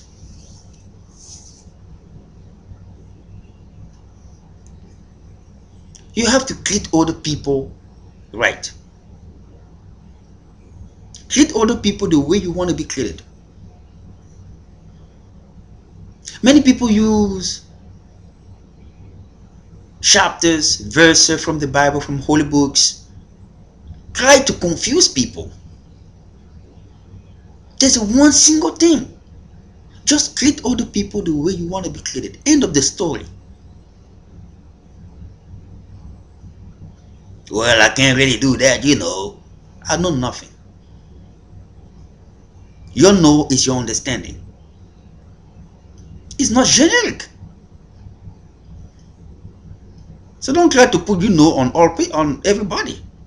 Everybody have his all you know.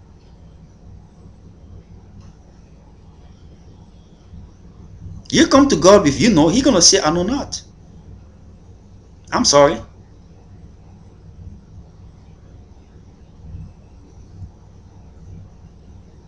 You know, there's no such thing like that. There's only one thing. If I do this thing to this person, will I like that thing to be done into myself? The answer that you're going to receive will be the right one. You don't need to see God to tell you that. Well, I'm going to know it. Oh, put some toxin on somebody else's food. And see, how he gonna be? Do you want God to come and tell you, no, don't do that? God will speak to me, so what I'm doing is right. What is the difference between you and Lucifer? At that specific moment, none.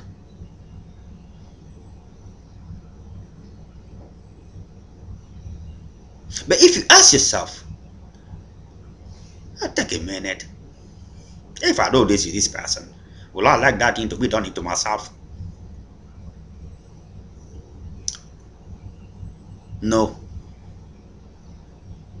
It is a no, I'm pretty sure. So don't do it. God don't have to show in your face to tell you that. Jesus Christ don't have to come in your face to tell you that. Or the Holy Spirit don't have to whisper in your ear to tell you no. It's very simple. Sometimes when I go out there, I do stuff to certain people, I repent right away on my workout.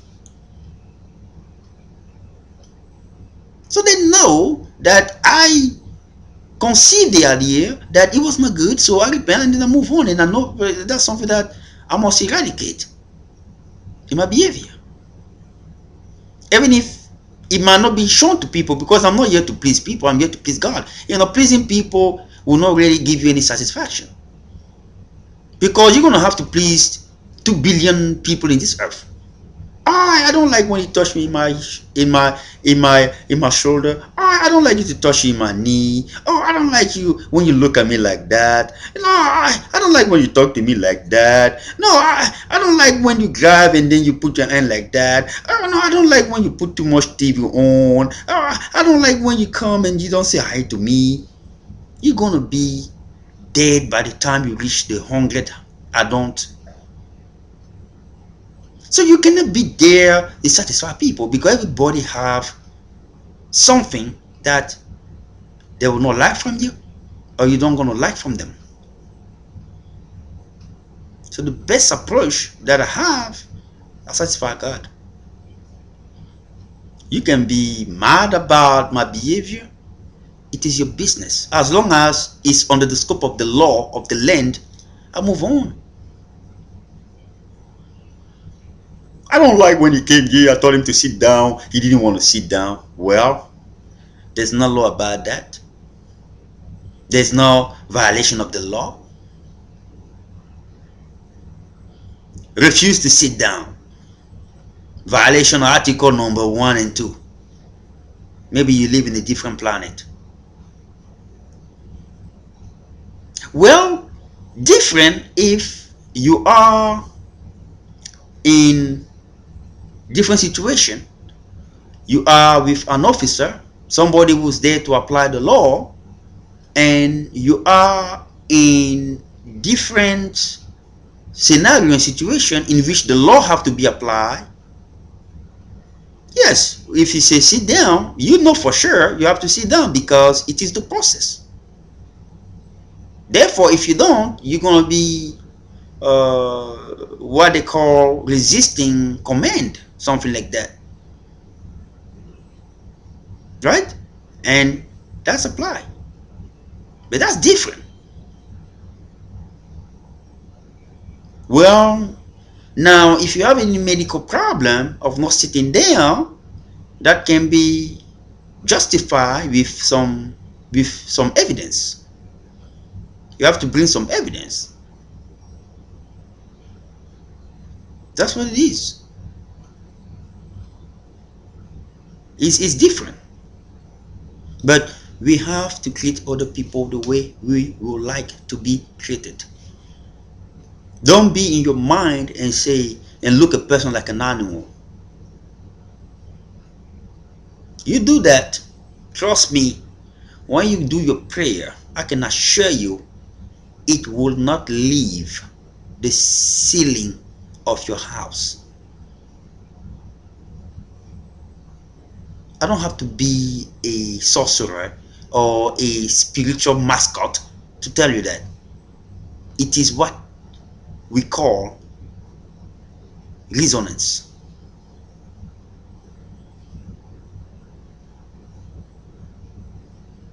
Don't act a different way and expect the other side to act in accordance to your way.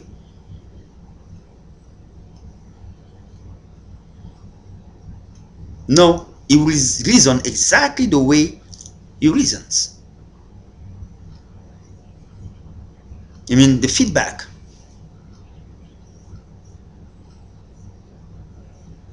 Well, we receive your prayer, but fix that first before it can be activated in your life. Fix what? They are not in that business to tell you exactly what. They want you to find it out. You're going to find it out. When you're going to go to many prayer like that for 7 years or 8 years, and your head starts splitting around, that's where you're going to start thinking about every single thing that you have done that was not right. And when you get to that one, that's exactly that. You used to consider this person like an animal.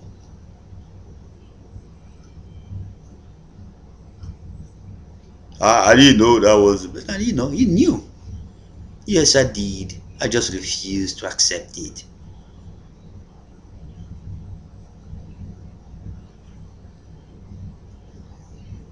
This is, the universe solves itself. Problem solve itself like your body solve its on on cut. Is that the universe is infinite. It is the way God created us, but because of the sin that we did, we made, He cut off that infinity to finite. So we have a time interval of our life expectancy in every specific journey.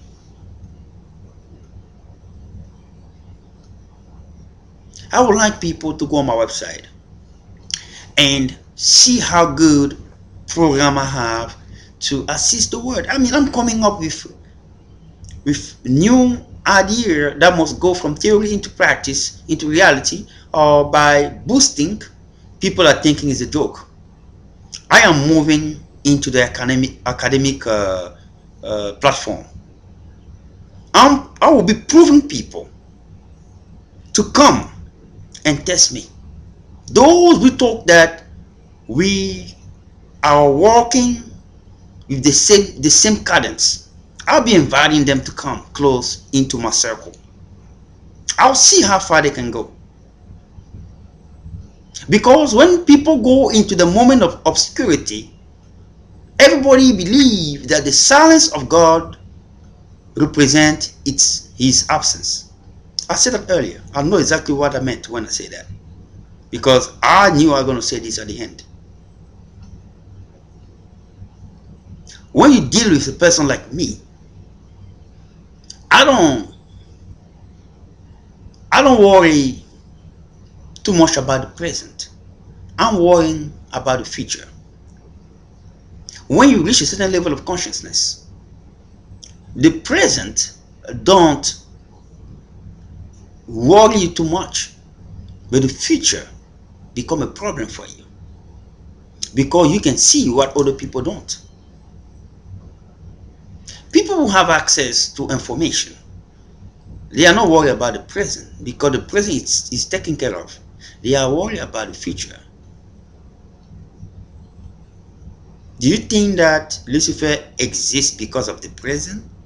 He exists because he wanted to destroy the future.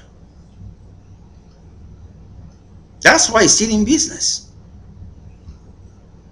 If there was no future, he would disappear. But it's because there is a future that he's still in business.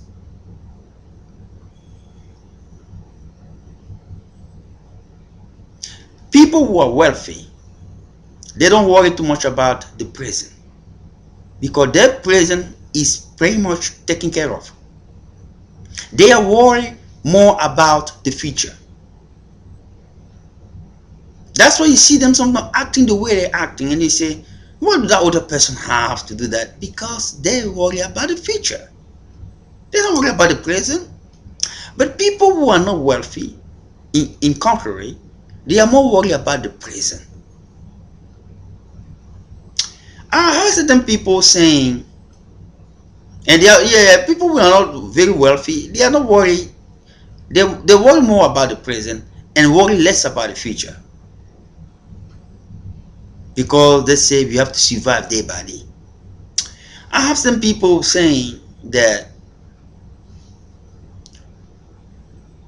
don't worry too much about the future.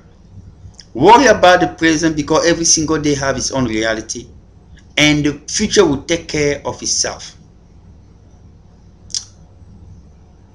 That analogy appear to be correct. I say appear to be correct.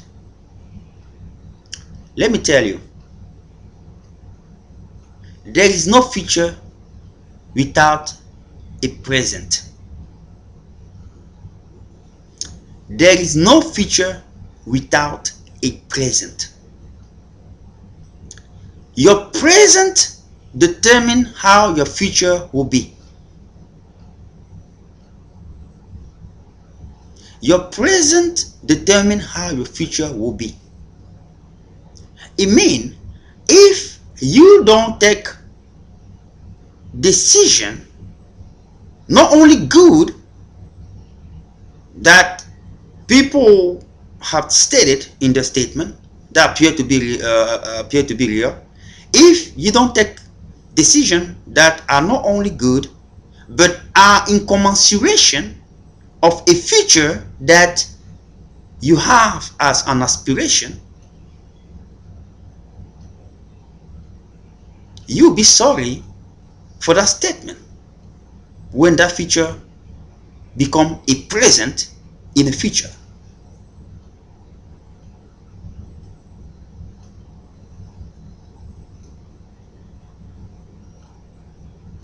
So in a certain extent,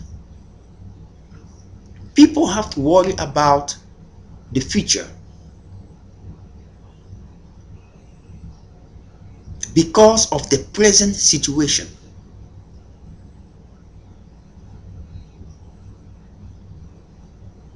Let me give you some practical example. You make a decision in this present time.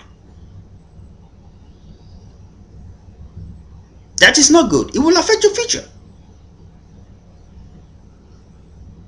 You cannot just take care of today and tomorrow will take care of itself by its own. When people say that, it does appear to be true, but it's not. Somebody give you 10 cents today and say those 10 cents are for 5 days. You have to eat only 2 cents a day, because if you eat all those 10 cents, you have none for those 5 days, and you have no other way you're going to get money to survive for those 5 days. And you know that that's the reality in your life. You know that. Well, you say, well, let's say that I don't have to worry about the future.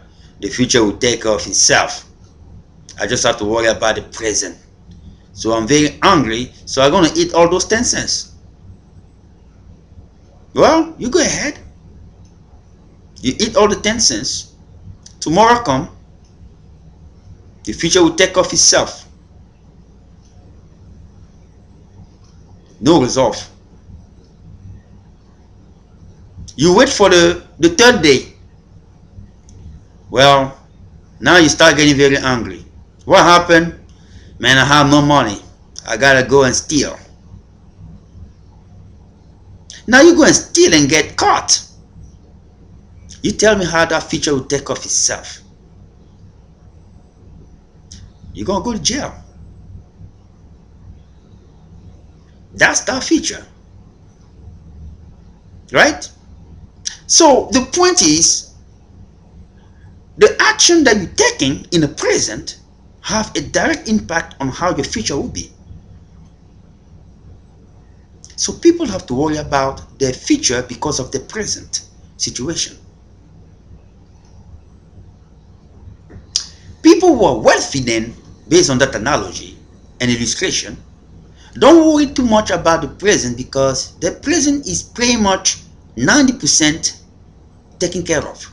But they are more worried about the future, because you do not know what tomorrow can bring in your situation, despite the fact that you have made all the correct decision. But you cannot count on that. Like somebody will go and eat all the 10 cents and count that somebody will miraculously come through and give him another 10 cents. But those are possibility. But they are not real. But they can become real if it does happen. But you cannot count on that. You have to count on what is practical and rational. So those who are wealthy, who have the present taken care of, are worried about that future because of those kind of situations that can happen out of nowhere.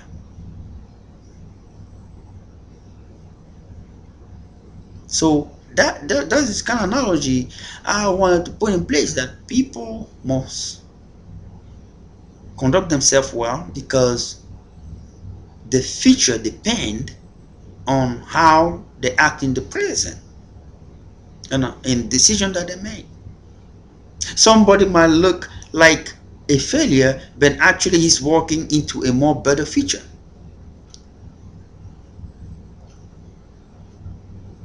That's exactly how things are.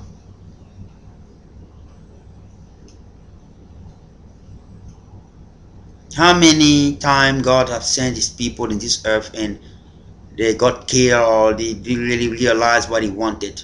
But do God is a failure? No, it's not. He's building a more stronger future. There are certain things that men cannot see that exist. There are certain phenomena that men cannot interpret that have a meaning. There are certain conditions that cannot be comprehended, but those lead into something good.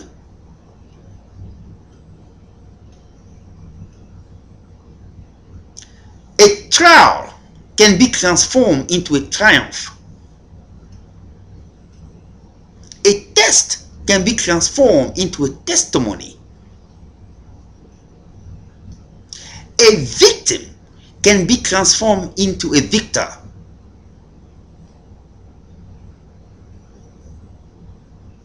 And a message or a mess can be transformed into a message.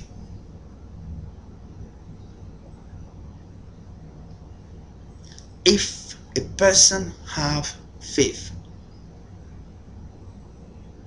accompanied with his prayer,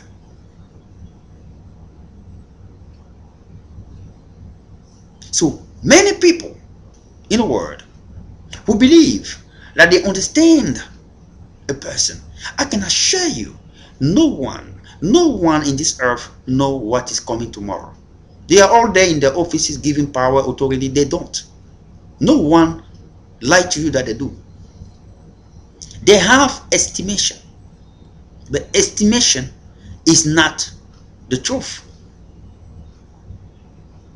Estimation, it is speculations close to the truth, but not. So they are uncertain as well as you, but they have additional information that make them more confident compared to you. That's the reason why you sit down when they give you information. Yeah, oh yeah, oh yeah, he come from the higher authority. Oh yeah. Who told you that he have the right information?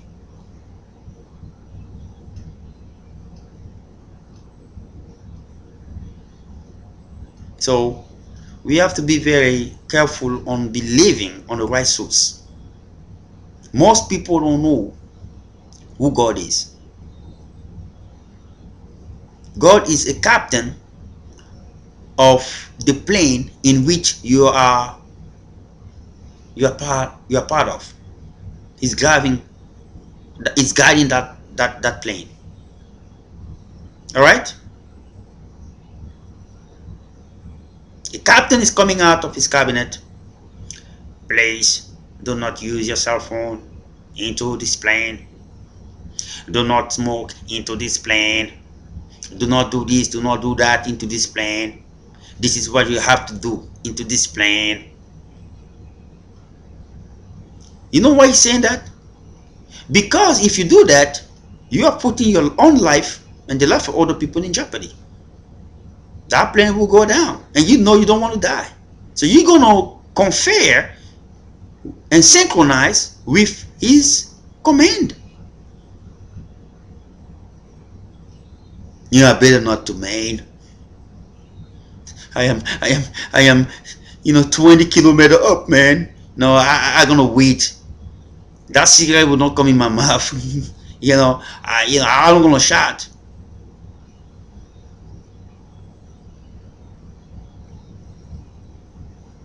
The problem that we have in our society today is that many people don't know who God is. They don't know with whom they're talking to. If you can only assume that God that you're talking to is exactly like the captain who's telling you, don't smoke that cigarette, don't drink this, don't use your cell phone, otherwise you're going to fall down and you're going to die. I'm pretty sure many people should know exactly how to behave themselves.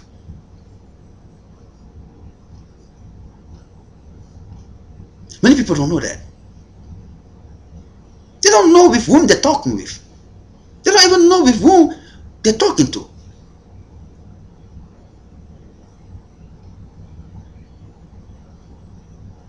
If you can just consider him like that captain, you are in an unknown zone into a plane that you don't know where you're going to land. And they're just asking you to behave yourself in a certain way. Otherwise, your life will be over. Yes, captain, I'm not going to do that. Many people say no to God that represent that captain telling them exactly what to do. And they say yes. You see how damaging our life is?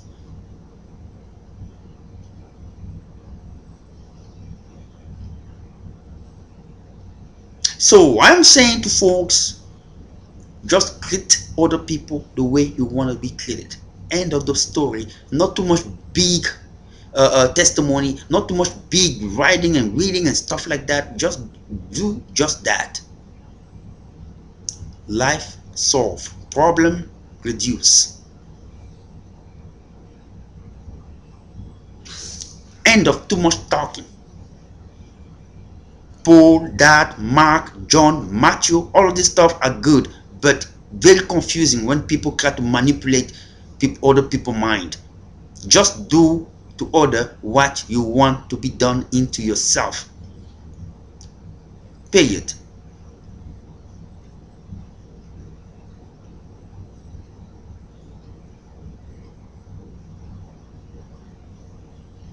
He doesn't go to church. He go to church. He's not married. He did that. He did do or did that do. All of those stuff confusing. People try to show themselves as good.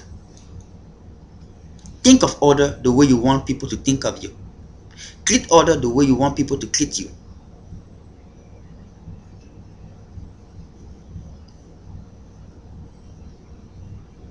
Very simple.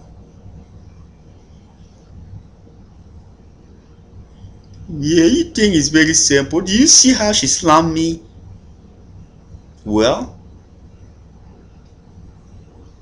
she did. Do you want to slam her back? Because you love her to slam you back? No, so don't do it.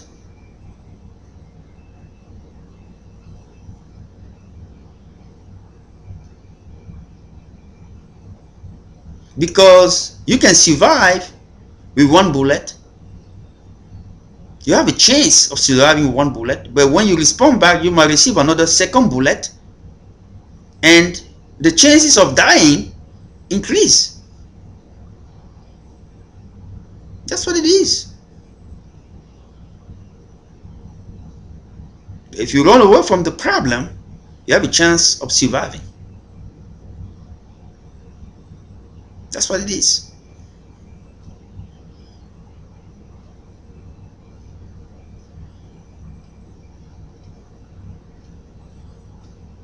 Life is very simple. I want people to go and visit my website www.njohmedfoundit and .org. Do business at DBA as Charity Med Found It, Comfit Global Consulting Inc. I do a lot of consulting. I target work from other people, do more digital work, software analysis and data, and also some marketing from other companies. If you go into my website, you're gonna see all of those stuff that I'm doing. Is not easy work like many people are saying. It requires a lot of attention and a lot of readings and a lot of details. I don't believe that it's not simple as people think it is. So, despite the lacking of increase on the amount of contract that I would like to have, I'm still on the verge of sustaining that that hope. I believe will open door to more plausible uh, opportunities that will be coming. So through faith. So that's what it is. When you run a business, you got to be able to have that faith to the unknown, but with very good strategy and plan and good ideas and theories that can be transformed into the practical world and change and influence people's life. The kind of medicine and research that I'm working on can have an impact if I am part of a team of people that comprehend that approach and sustain that vision to bring it to light. That's exactly what must be brought into the equations. All right. So I have many people telling, "Oh well, is out of work, he's buying time." Who told you that? Well, you're the one who's out of time and buying work because he's sitting there trying to accumulate more time, saying garbage stuff in order for you to earn more time to have a more bigger check. That's exactly what you're doing.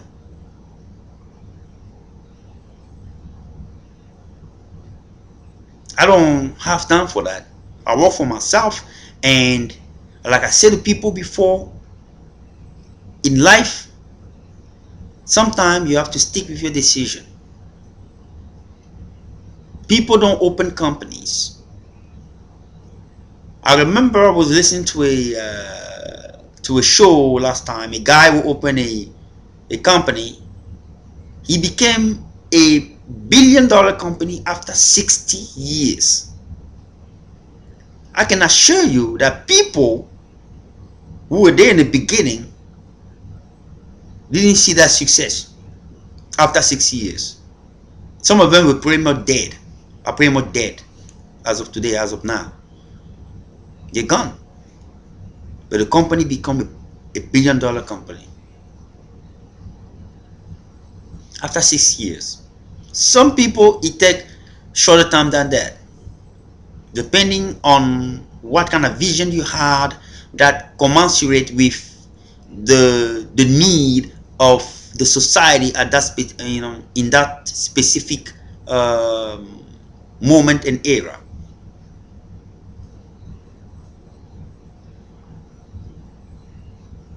MySpace, MySpace came up. There was no Facebook or Twitter. The guy saw how MySpace was structured. MySpace was structured. He came up with Facebook. Always a reference.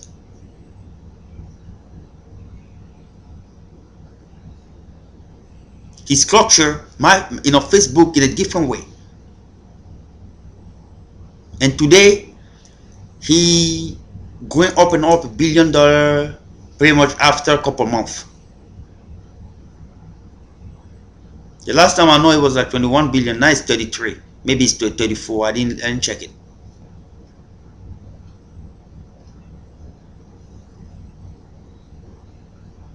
And after Facebook, Twitter came up. Well, Facebook is too much about a social thing. We have to come up with a social thing that is more connected to political stuff. So yeah, that be good. That's it. Reference.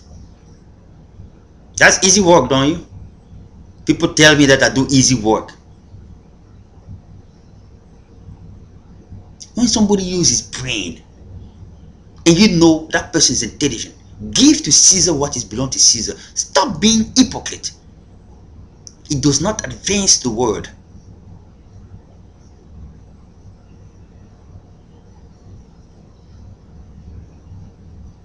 Somebody sat in his computer. The next time you know, he's a multi-billionaire, and you're gonna come and say, "Yeah, easy job," because I carry a lot of load. I work 16 hours up, 12 hours up. It was an option. You decide to do it. You don't want to do it? Go and sit in front of a computer and do the same thing and see how easy it is. If you can do it, please give me a break here. Shut up and do what you're capable of doing. Leave other people alone.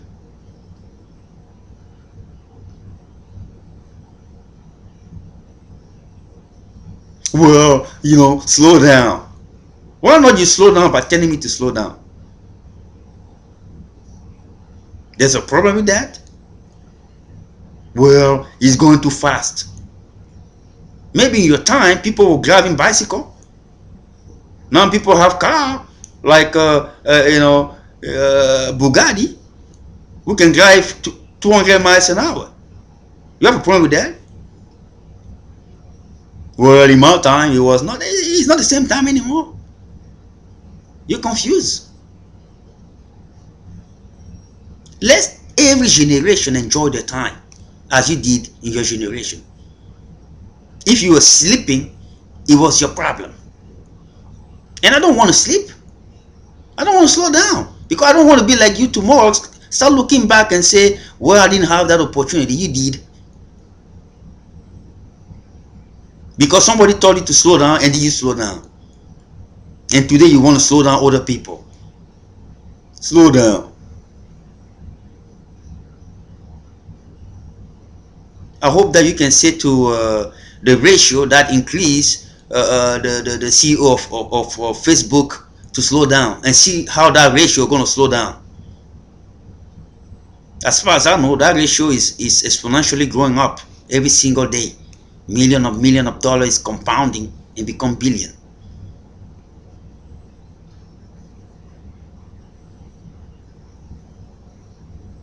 It's just people with too much negativity that we have around. Their business is just to cut off other people's momentum. I didn't do it in my time. This is not a fair thing. Who told you it was fair? People were born during the World War II, World War I. It was fair for them. People were born during the slavery. It was fair for them. They came and did the time, sacrifice for other people, move on.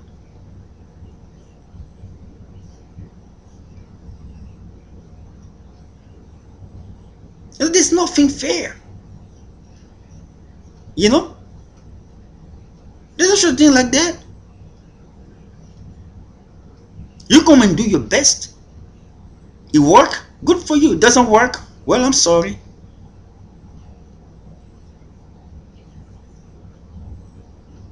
But I can assure you, if you stand in one thing and you stand doing the same thing with more revised version, you have success. Certain people look people life partially. Well, he's doing the same thing all over and all over and all over again. What do you know about algorithm and programming? No. Who give you that authority to criticize something that you don't understand and know? Well, there's no well. You don't know. You know not about that. So you say none about that. It's very simple.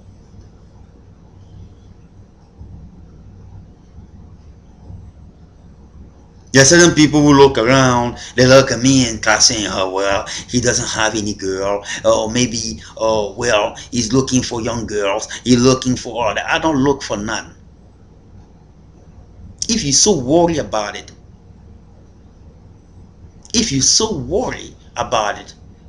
you know what to say. You come and talk to me. Maybe when you're going to understand where I come from with my situation, maybe you're going to slow down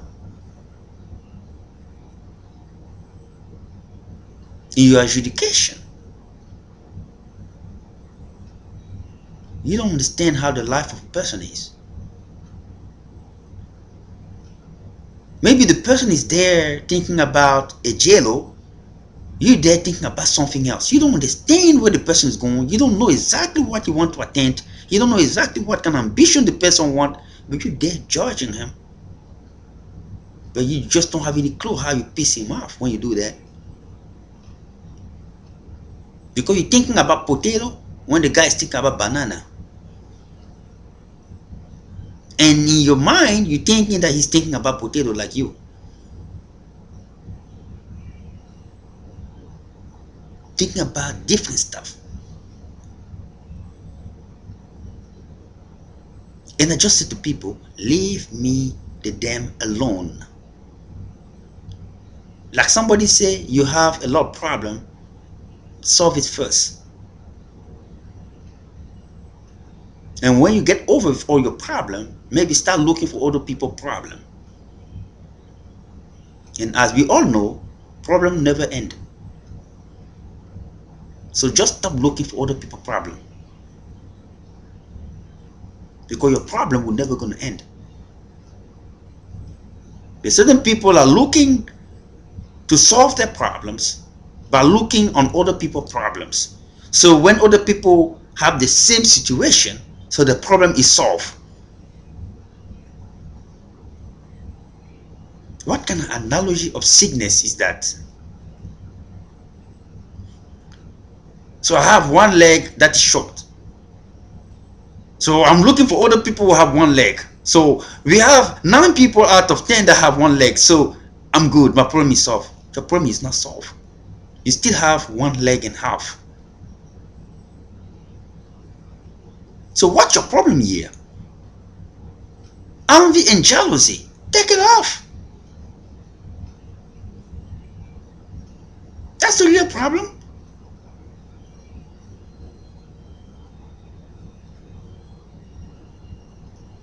Well, I'm poor.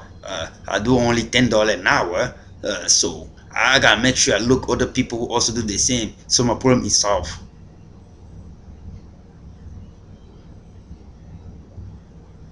Your problem is not looking other people so all the world have $10.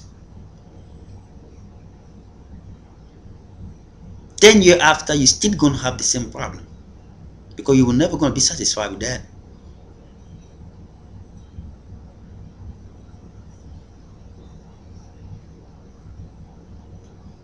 I live my life looking on the good. If I can find my happiness doing my aspiration, what God designed me to do, that's good with me.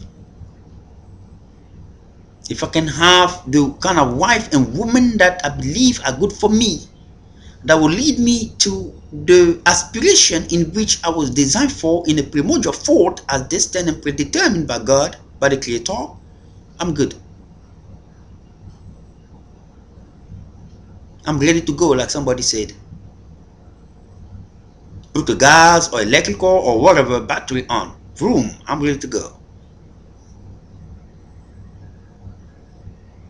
And trust me, I will not look back.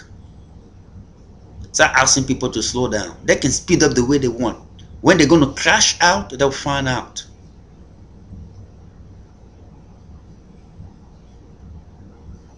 I can only advise them to be careful because things don't look exactly clear as people see it sometimes. Oop, I saw the road very clear. I didn't see this hole right there. From the distance, it all looked good. But by surprise, you inside the hole. What happened? No clue. So you gotta be very careful on how you function. That's all. So visit the website, go on my web page, visit my Facebook page. I have a couple apps. I have the apps page that I have on my website. Yeah, I have up to, I believe, up to 7 apps as of now. If I'm not mistaken, I have up to 7 apps. So you can go to those apps and upload those apps on your computer, on your cell phone or electronic device. Those are free apps, and you can access momentum of my presentations as this one at any moment on your cell phone device, as you wish. Okay, and there are also program that you can read and see how, how that's how people become partners. You look for something good. Every single one of us have something that can give into this world, and some of those are very rare, are very important and crucial, that if the person is surrounded with the right people, he can make a real change. So join the Comfit Global Consulting to transform this world for better, improve the social and health quality and lifestyle of people around the world. Thank you very much for listening. Auf Wiedersehen, goodbye, au revoir, et à bientôt. Et I wish that people go on my website and visit the site. J'aimerais que les gens vont dans mon site et puis visiter le site et voir ce qu'ils peuvent faire pour joindre ce travail d'honneur pour avancer le monde. All right, so it's very good. It's a very good thing, and I would like people to really do that and show how good they are in their heart for good work. You trust God with the thing that you love the most, that you can give away by believing on the unknown. It will determine the level and the magnitude of your faith. It is the only way you see the glory of God upon you, of the Creator. Thank you very much, and bye bye.